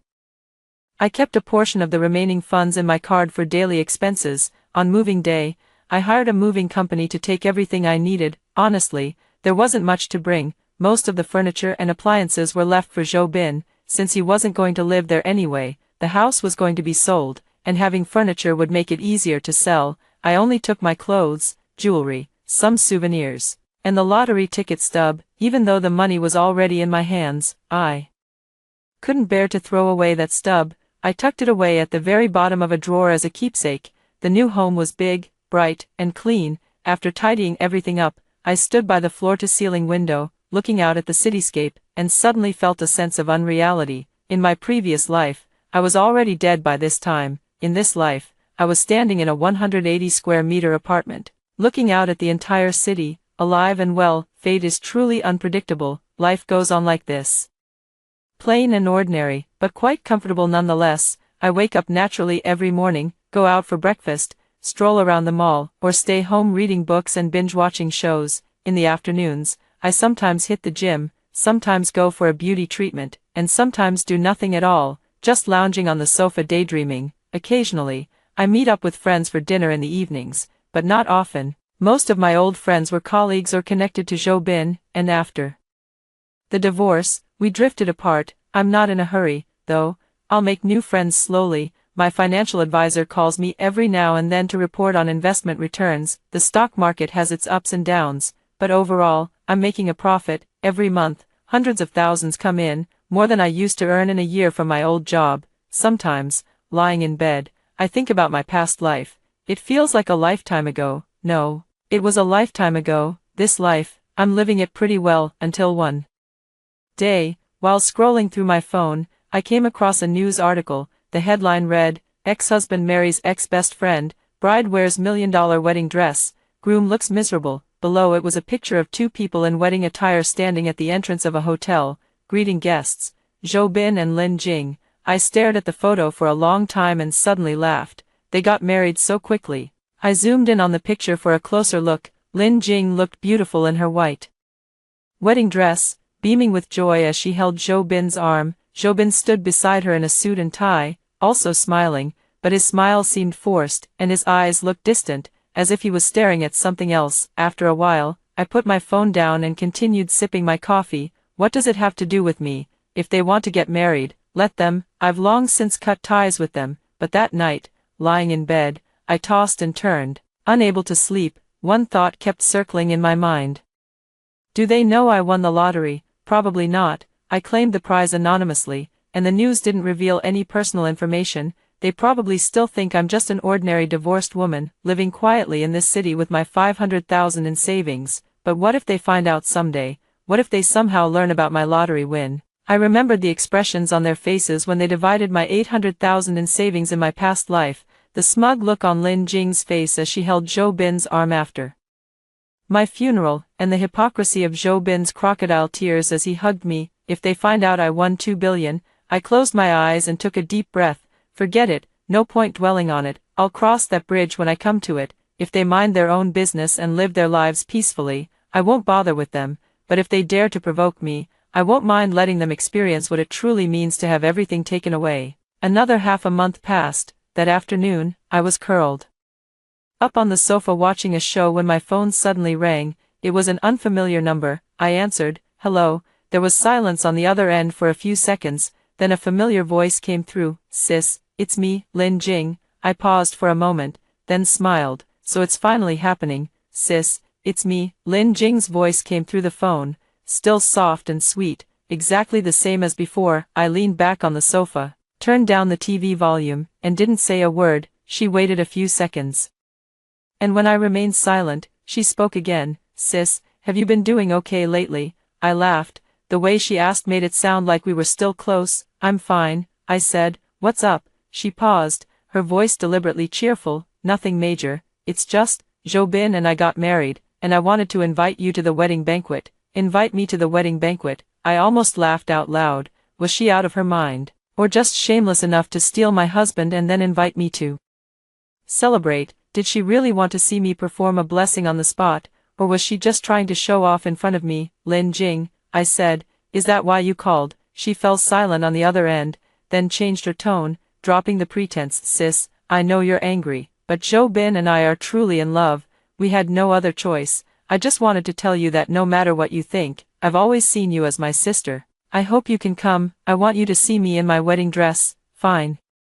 I cut her off. She was stunned. What? I said. Fine, I'll go. When is it? There was silence on the other end for several seconds, probably caught off guard by my response. After a long pause, she found her voice again. This Saturday at the Hyatt Hotel, 12 noon. All right, I'll be there on time. With that, I hung up, put down my phone, leaned back on the sofa, stared at the ceiling, and smiled. This was getting interesting. Was she really not afraid I'd cause a scene, or did she think I was weak and easy to bully, that I'd just go and tearfully offer my blessings. I picked up my phone and flipped through the calendar. Saturday was 4 days away. 4 days was enough time to get a lot done. I woke up early on Saturday. After washing up, I stood in front of the wardrobe for a long time picking out an outfit. In the end, I chose a champagne-colored dress, simple, elegant, with a flowing fabric that completely changed my demeanor when I put it on, paired with a pair of stiletto heels, a light touch of makeup, and a small handbag. I headed out. The Hyatt Hotel was one of the best in the city, and hosting a wedding banquet there cost at least several 100,000 yuan. It seemed they were really willing to spend money. Well, with the 720,000 yuan they took from me, plus their own savings, they could afford to make a grand show of it. I arrived at the lobby at exactly 11:50. At the entrance, their wedding photos were displayed, blown up several times in size. Lin Jing was smiling like a flower, while Zhou Bin stood beside her, wearing the same forced smile as always. I stood there for a few seconds, then walked inside. The wedding banquet was in the third-floor ballroom. I took the elevator up, and as soon as the doors opened, I could hear the clamor of voices and blaring music. Standing at the entrance to greet guests was one of Lin Jing's friends, someone I'd met and had meals with before. When she saw me, she froze, her expression a mix of shock, embarrassment, and confusion. "Sis, how did you get here?" "Lin Jing invited me," I said. She opened her mouth but didn't know what to say. I ignored her and walked straight in. The banquet hall was huge, with over 20 tables already filled with people. I glanced around.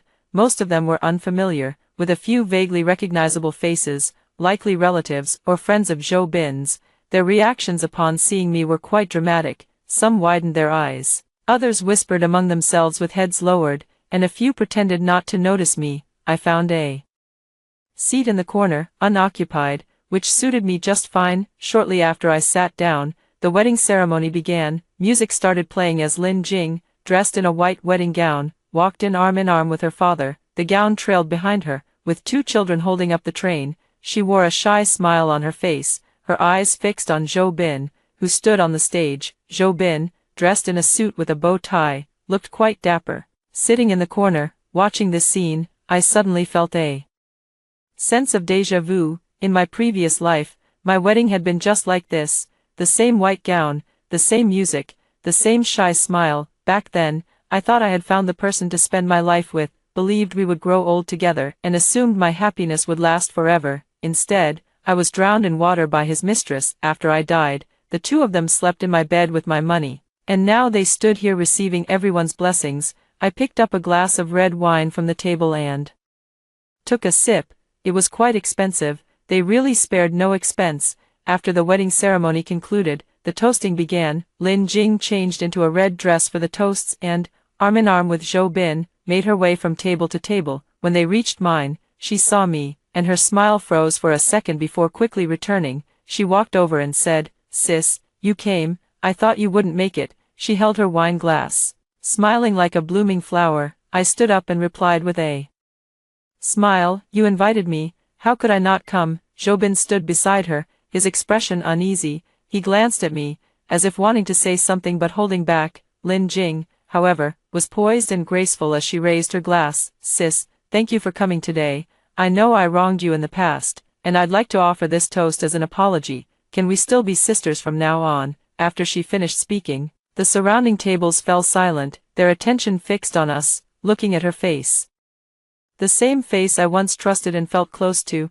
I suddenly found it all rather laughable. "Sisters, she wants to talk about sisterhood with me." "Lin Jing," I said, "since you call me sister, then today I'll speak to you as a sister, from the heart." She froze for a moment, her smile stiffening slightly. I continued, "You and Zhou Bin have come a long way, especially after all the effort you've put in and the long wait. You've finally made it. I sincerely wish you a lifetime of happiness, bound together forever, locked in for life, and never separate." Whispers started around us, and Lin Jing's smile completely froze. I raised my glass, downed it in one go, and said, "I wish you happiness." After that, I put down the glass, picked up my bag, turned around, and left. It was dead silent behind me. I didn't look back, walking straight to the elevator, pressed the down button, and the elevator arrived. I stepped in. The moment the doors closed, I heard a burst of buzzing discussions from the banquet hall. Leaning against the elevator wall, I laughed heartily. After leaving the hotel,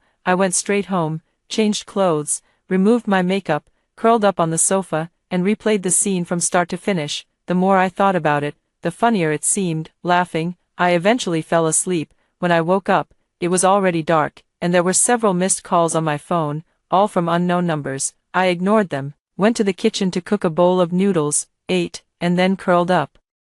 Again, after that day, life returned to its usual calm. I still woke up naturally, went shopping, binge-watched shows, worked out, took care of my skin, and continued to receive my monthly investment returns, living comfortably as always. Occasionally, when I thought about what happened that day, I treated it like watching a free circus show, until one day, an unexpected event shattered the peace. That afternoon, while shopping at the mall, I suddenly received a WeChat message from a former colleague. It was a screenshot with a caption, "My God, is this you?"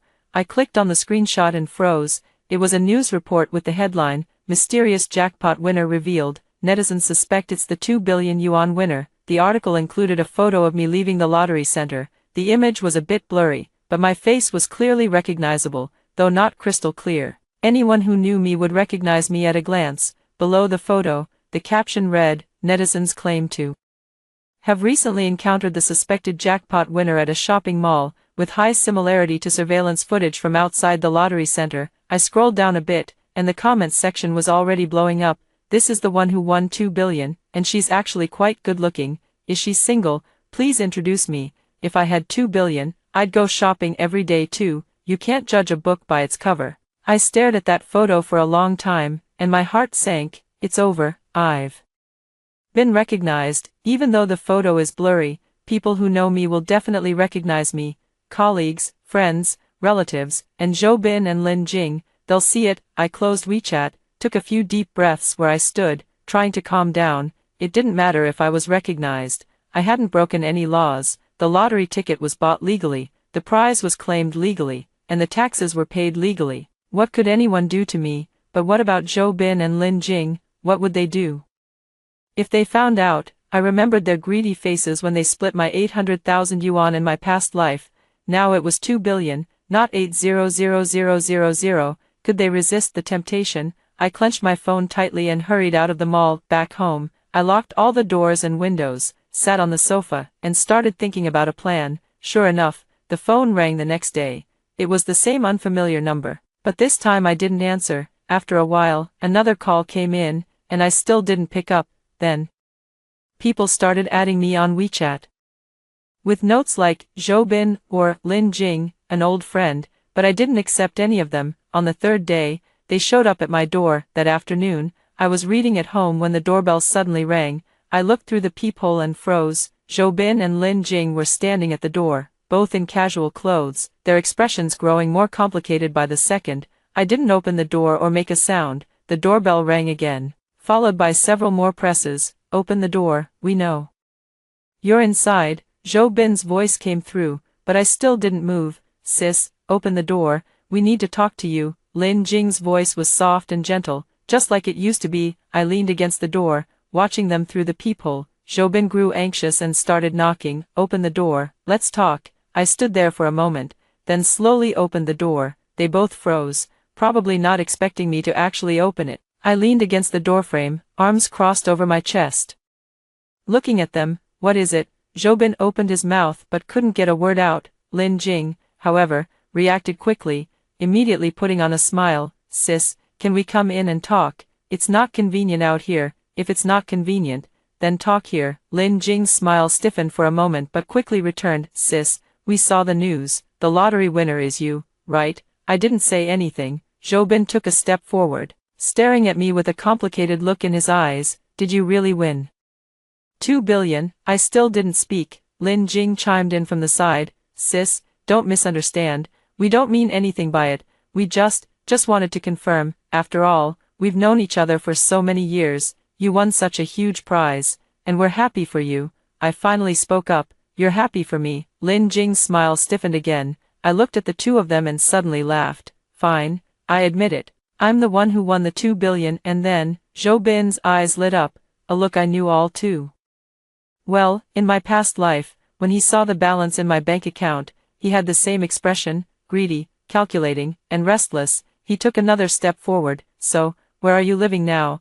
Is this a new place you bought? I didn't answer. Lin Jing quickly pulled him back and smiled at me. Sis, don't overthink it. Zhou Bin was just asking casually. We just wanted to catch up with you. After all, we used to be so close. Catch up? I laughed out loud. Lin Jing, you want to catch up with me? What kind of relationship do we have? The kind where you flirted with my husband in my own home, or the kind where you watched me struggle in the water and refused to lend a hand? Lin Jing's expression changed, and Zhou Bin was also stunned, looking at me with a bewildered face. What did you say? His voice trembled a little. What do you mean by watching you struggle in the water? When did you ever struggle in the water? I looked at him and suddenly realized I had slipped up.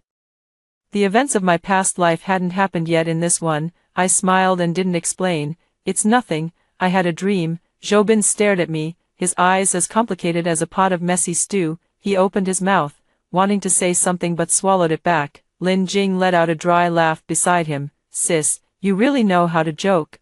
Sis, we just wanted to ask, now that you've won so much money, what are your plans? Is there anything we can help with, help you spend it, maybe? Looking at his hypocritical face, I really wanted to slap him, but I held back and just smiled. No plans, just saving it to spend slowly. As for help, I don't need any, you two just take care of yourselves. Zhou Bin's expression darkened upon hearing this. He took a step forward and lowered his voice. What do you mean by that?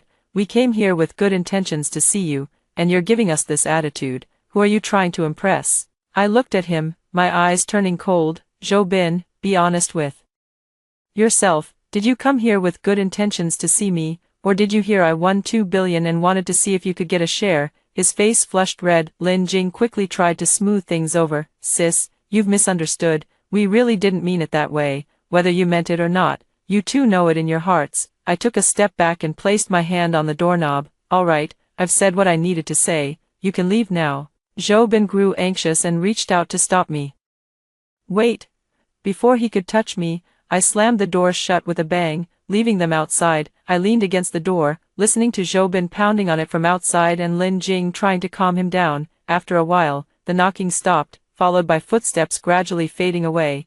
I walked to the window, lifted a corner of the curtain, and saw the two of them standing downstairs, talking about something. Zhou Bin was gesturing animatedly, while Lin Jing held his arm, seemingly trying to persuade him. Then, the two of them walked away together. I let go of the curtain and returned to sit on the sofa, my mind in a tangled mess, like a ball of knotted threads. They knew I had won 2 billion. What would happen next? Would Zhou Bin just let it go? Would Lin Jing worry that I'd remember what they did to me in my past life? The faces they made when they divided my 800,000. The intimate scenes between them after my death. They dared to go after 800,000. What would they do for 2 billion? I clenched my fists, my nails digging into my palms. No, I couldn't just sit back and wait. In my past life, I was too naive, too trusting, and that's why I died so tragically. This time, I was going to live differently. I picked up my phone and dialed a number. Hello, is this Lawyer Wang? I'm the client who consulted you last time. Yes, I'd like to ask you to help me with something. I need a statement. A public statement. The content is simple. The winner of the 2 billion jackpot officially declare that my assets have no connection whatsoever to my ex-husband Zhou Bin or my former best friend Lin Jing. If they approach me in any way, harass me, or attempt to claim any part of my assets, I will pursue the matter to the fullest extent. There was a brief silence on the other end, followed by, all right, I'll draft it right away. After hanging up, I leaned back on the sofa and stared at the ceiling. Zhou Bin, Lin Jing, did you think I was still the fool from my past life? This time, I'll show you what it truly means to be divided. Only this time, it won't be my assets being divided, but you yourselves. The next day, the statement was released. I contacted the most influential local media outlet and paid to have the statement published on the front page. The headline was bold, 2 billion jackpot winner issues statement, no ties to ex-husband or former best friend, harassment will be pursued. Below it was my photo, not the blurry surveillance screenshot, but a clear, personal photo I provided. In the picture, I was wearing that champagne-colored dress, standing in front of a floor-to-ceiling window, smiling calmly. The content of the statement was straightforward. Name, have legally obtained a lottery prize of 2 billion yuan. My ex-husband Zhou Bin and former best friend Lin Jing have no connection whatsoever to me or my assets, from the date of this statement's release. If either of them harasses me in any form or attempts to claim any part of my assets, I will pursue legal action without leniency. As soon as the statement was released, the entire city exploded, the comments under the news article numbered in the tens of thousands, with all sorts of opinions flying around. Well done, that's exactly how scumbags and cheaters should be dealt with. This show is too awesome, I love it. The drama between the ex-husband and the ex-best friend is even more thrilling than a TV series. I want to know what they did to make this woman so ruthless. If I won 2 billion, I'd do the same, not give them a single cent. Why should they get anything? Once divorced, it's all settled. I scrolled through the comments, and the satisfaction I felt was sweeter than honey, but as satisfying as it was, I knew this matter wasn't going to end so easily. Sure enough, the day after the statement was released, Zhou Bin and Lin Jing showed up at my door. This time, it wasn't just the two of them, it was a whole crowd. Zhou Bin brought his parents, and Lin Jing brought hers. The entire family blocked my doorway, looking fierce and aggressive. I peeked through the peephole but didn't open the door. Zhou Bin pounded on the door so hard it shook. Open up, open the door. His father chimed in from the side. How can you be so heartless, woman? My son was married to you, and this is how you treat him. His mother started crying. Our Zhou Bin was wronged by you. You won so much money. What's wrong with giving him a little? Lin Jing's mother was even more extreme, pointing at the door and cursing. You vixen, not only did you seduce my son-in-law, but you're also hoarding the money. You have to give us an explanation today. Lin Jing pretended to be the good one, pulling her mother back and saying, Mom, don't be like this. Sis isn't that kind of person. I leaned against the door, listening to the shouting and cursing outside, and couldn't help but laugh. This family was truly a perfect match. I didn't open the door, and they kept making a scene outside until the neighbors couldn't take it anymore. Someone called the police, and when the officers arrived, they sorted out the situation and persuaded them to leave. As they were leaving, Zhou Bin turned back and shouted at me, Just you wait, this isn't over. I called out from inside, I'm waiting. Anytime. After that day, life was anything but peaceful. Zhou Bin and Lin Jing took turns coming at me, calling one day, sending WeChat messages the next, blocking my door the day after. They tried every trick in the book, both soft and hard, crying and making scenes. I changed my phone number, so they started waiting for me at the mall I frequented. When I stopped going out, they just camped out downstairs. One night, when I went downstairs to take out the trash, someone suddenly rushed out from the side. Zhou Bin, he grabbed my arm, his eyes bloodshot, hair messy, and face covered in stubble. He looked utterly haggard. Wife. I shook off his hand and took a step back. Who's your wife? He froze for a second, then fell to his knees with a thud. Wife, I was wrong, I was really wrong. I shouldn't have been with Lin Jing. I shouldn't have divorced you. I was blind, I was heartless. Can you forgive me? Can we get back together? I looked at him kneeling on the ground, feeling a mix of emotions I couldn't quite name. This man was once the person I loved most. I thought we would grow old together. I believed he would protect me for a lifetime. Instead, he pushed me into a pit of fire and flew off with someone else. Now he was kneeling before me, begging for forgiveness, because he knew I had money. 20 billion. Zhou Bin, I said, get up, it's embarrassing to kneel like this. He refused, clinging to my leg. I won't get up unless you forgive me. I looked down at him and suddenly laughed. Bing, you know what? I had a dream. He froze. In the dream, we weren't divorced yet. The weather was scorching that day. You said you wanted to go swimming. I couldn't swim, but you said you'd stay with me. When we got to the pool, you took a phone call and left, leaving me alone. I got a cramp in the water and screamed for help. Lin Jing was right there on the shore. She watched me but didn't pull me out. I drowned just like that. After I died, I saw the two of you living off my money, living in my house, being all affectionate. Zhou Bin's face went pale. He let go of my leg, sat on the ground, and stared at me as if he'd seen a ghost. You, what nonsense are you talking about? I said. It was just a dream. I looked at him, but that dream made me see a lot of things clearly. I took a step back and straightened my clothes. Zhou Bin, our fate ended in our past life. In this life, you live your life well. Don't come looking for me again. With that, I turned and walked away. Behind me, he sat motionless on the ground, stunned. After that day, Zhou Bin never came looking for me again, but Lin Jing did. She came alone, dressed beautifully, standing at my doorstep, smiling like a flower. Sis, can I talk to you? I looked at her without speaking. She didn't seem to mind and went on by herself. Sis, I know you hate me, and I know what I did was wrong, but sis, you've really misunderstood me. That day at the pool, I didn't not save you on purpose, don't you remember? I can't swim at all. If I had gone in to save you, I would have drowned too. I was just scared out of my wits. It really wasn't on purpose. Listening to her words, I suddenly felt like laughing. She was still acting, even now. Did she think I didn't know she could swim? In our past life, when we went out together, she went into the water and swam better than me. How could she not know how to swim? Sis, as for Zhou Bin, I've already broken up with him, she continued. I know he was yours. I shouldn't have taken him. Sis, if you're willing, we can still be the best of sisters, just like before. Enough, I finally spoke up, and she froze. I looked at her and said word by word, Lin Jing, do you know every single act you've put on in front of me?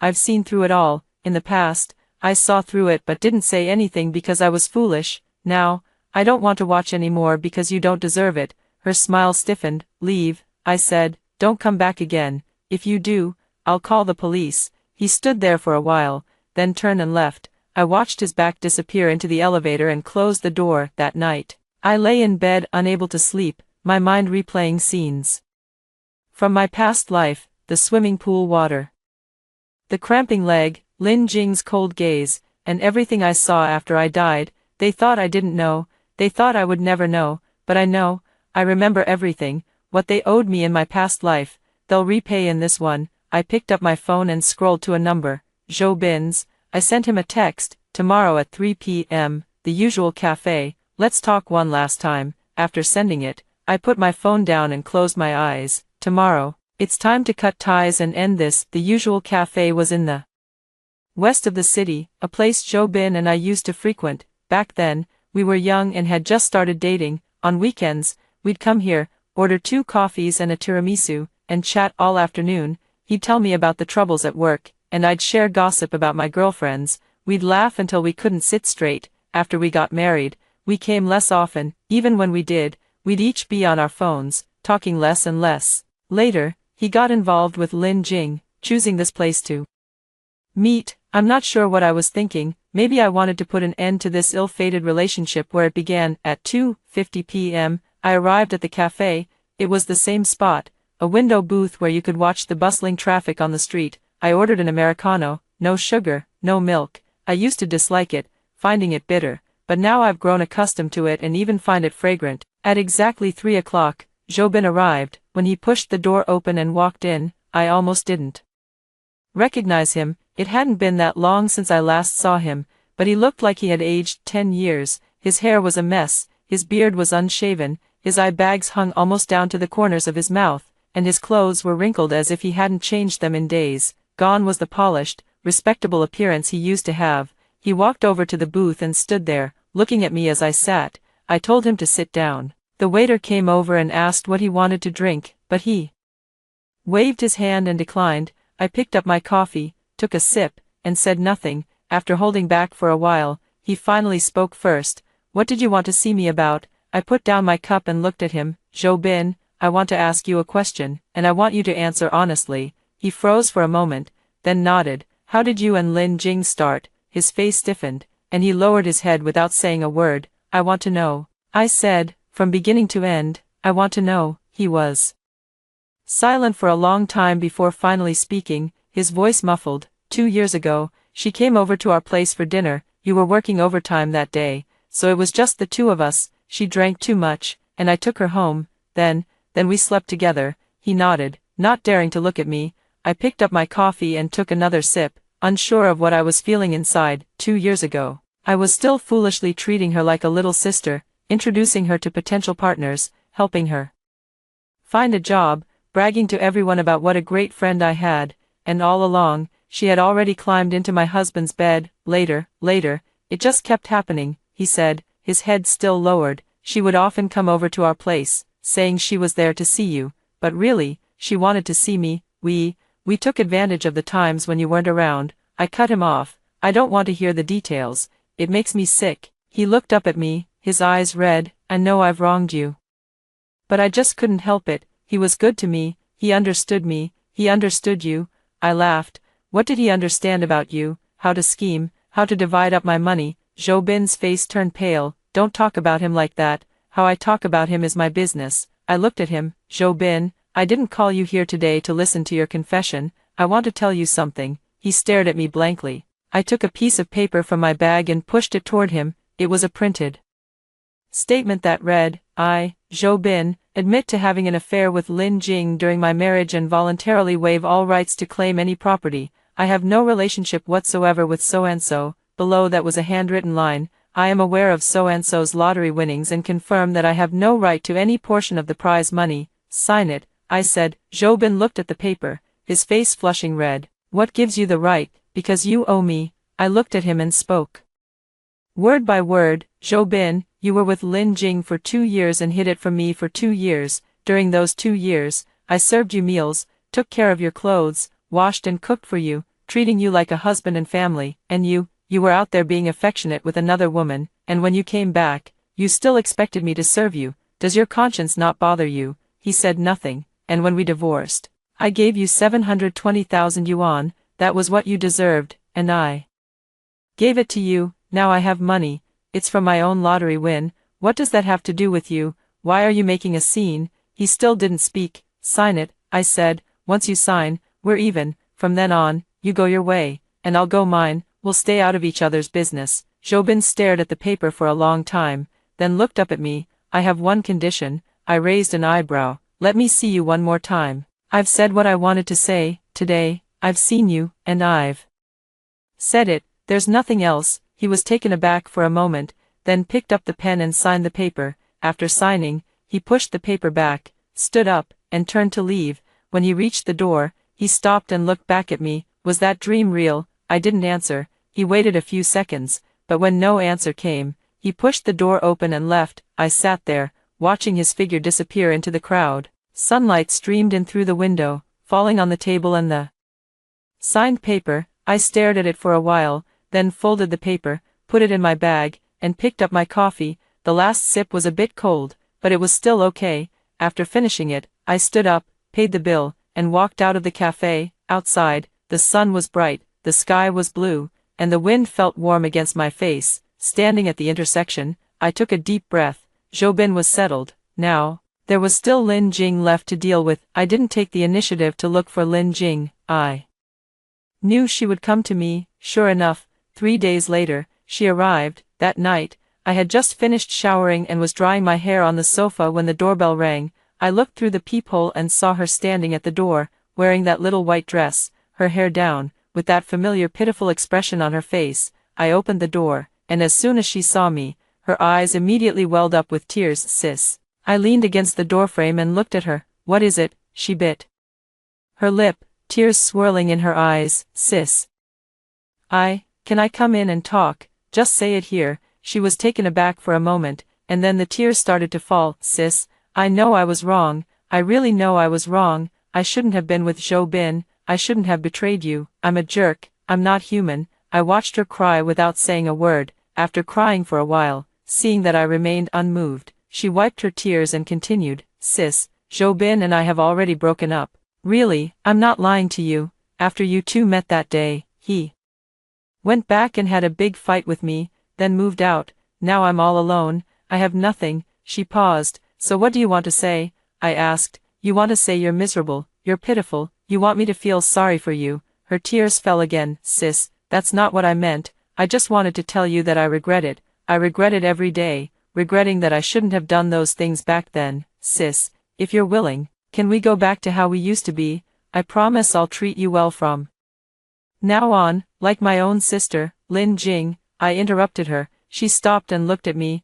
I looked into her eyes and said, word by word, do you know something? I had a dream. She froze. In the dream, the weather was really hot that day, and Zhou Bin said he wanted to go swimming. I couldn't swim, and he said he'd stay with me. When we got to the swimming pool, he took a phone call and left. I was alone in the water when I got a cramp and sank. Lin Jing's face changed. You were right there on the shore. I called out to you, you heard me, and you watched me without moving. Her face turned pale. After I died, I became a wisp of a soul, drifting in the air. I saw you and Jobin holding each other, kissing each other. I saw you going through my bank cards, dividing my money. I saw you traveling, staying in my house, sleeping in my bed. Her lips trembled. Lin Jing, do you know, that dream wasn't a dream. Her eyes widened as if she'd seen a ghost. What nonsense are you talking? I'm not talking nonsense, I said, smiling at her. I really died once. I really watched you two divide up my assets.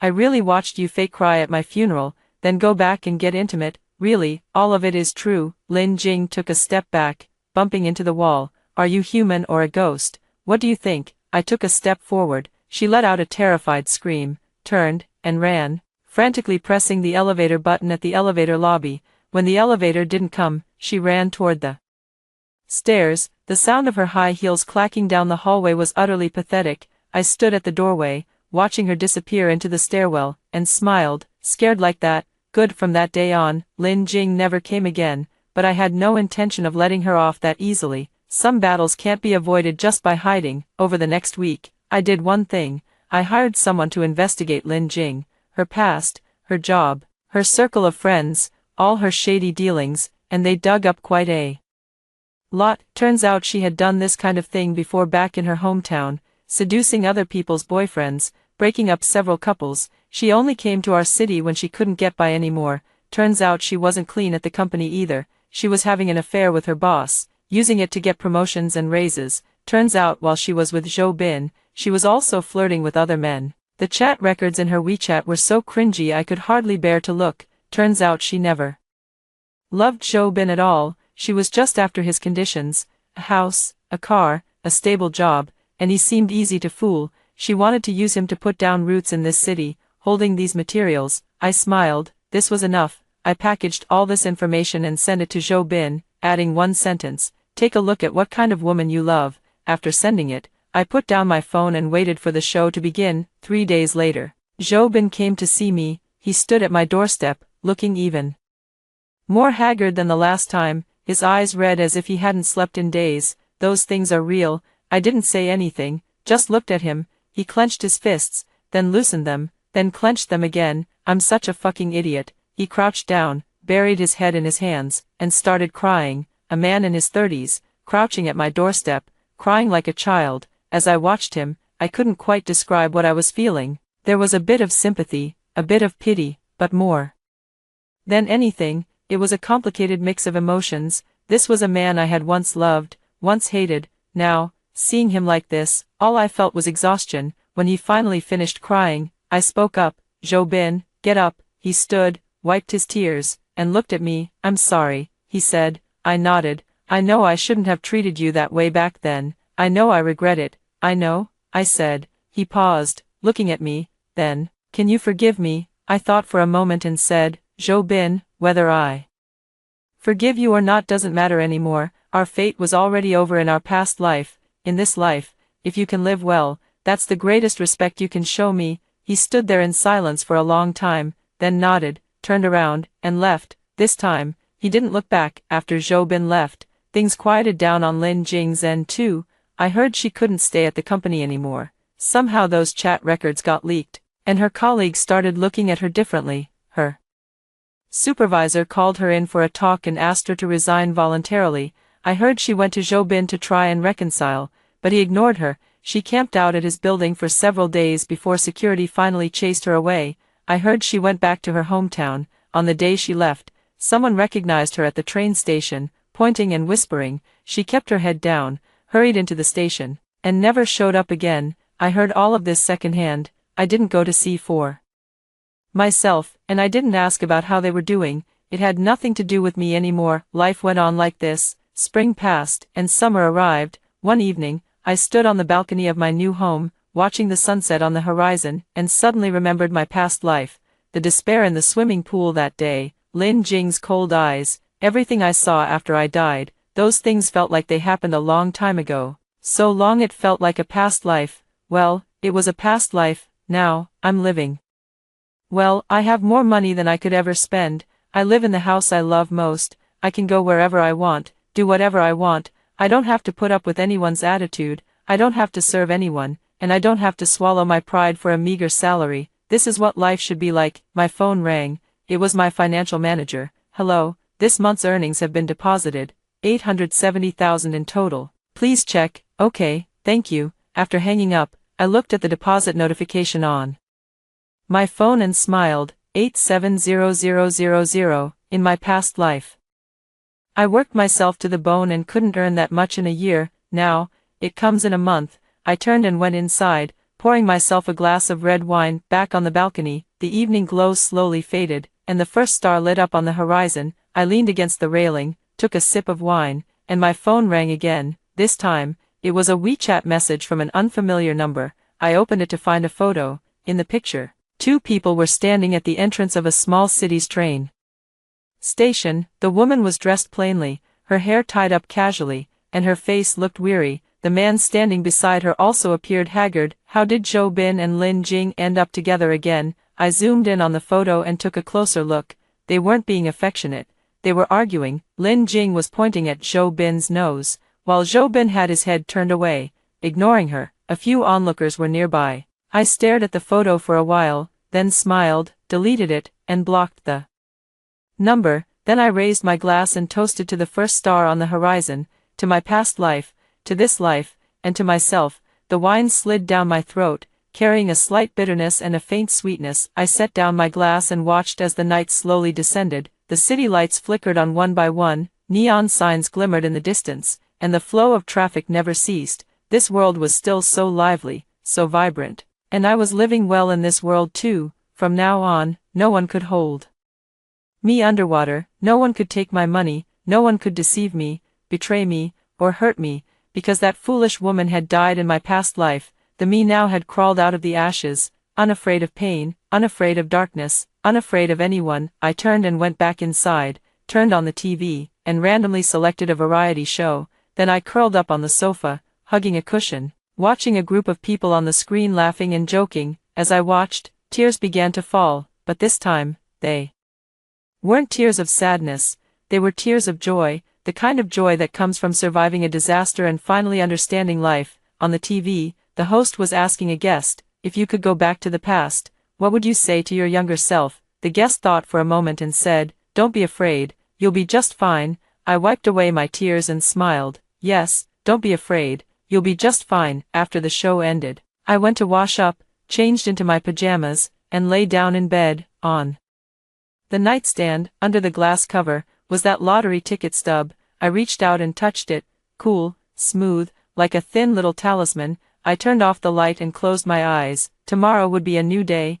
I could go shopping if I wanted, sleep in if I felt like it, buy a plane ticket for a trip, or order whatever food I craved. No one would control me, no one would scold me, no one would complain about me spending money recklessly. This kind of life was something I never dared to imagine in my past life, but now, in this life, it was all mine. The city outside the window grew quiet, with only the occasional sound of a car passing by, distant and soft. I turned over in bed, drifting into a hazy state just before sleep, when a sudden thought popped into my head. Zhou Bin and Lin Jing were back together. What were they thinking? How could they reconcile after arguing like that? Oh well, never mind. Whatever they do is up to them. It has nothing to do with me anymore. I closed my eyes and fell into a deep sleep. After hearing the story above, what are your thoughts? Feel free to share your opinions in the comments section. Looking forward to hearing from you. If you liked this story, don't forget to like it, share it, and subscribe to my channel. See you next time.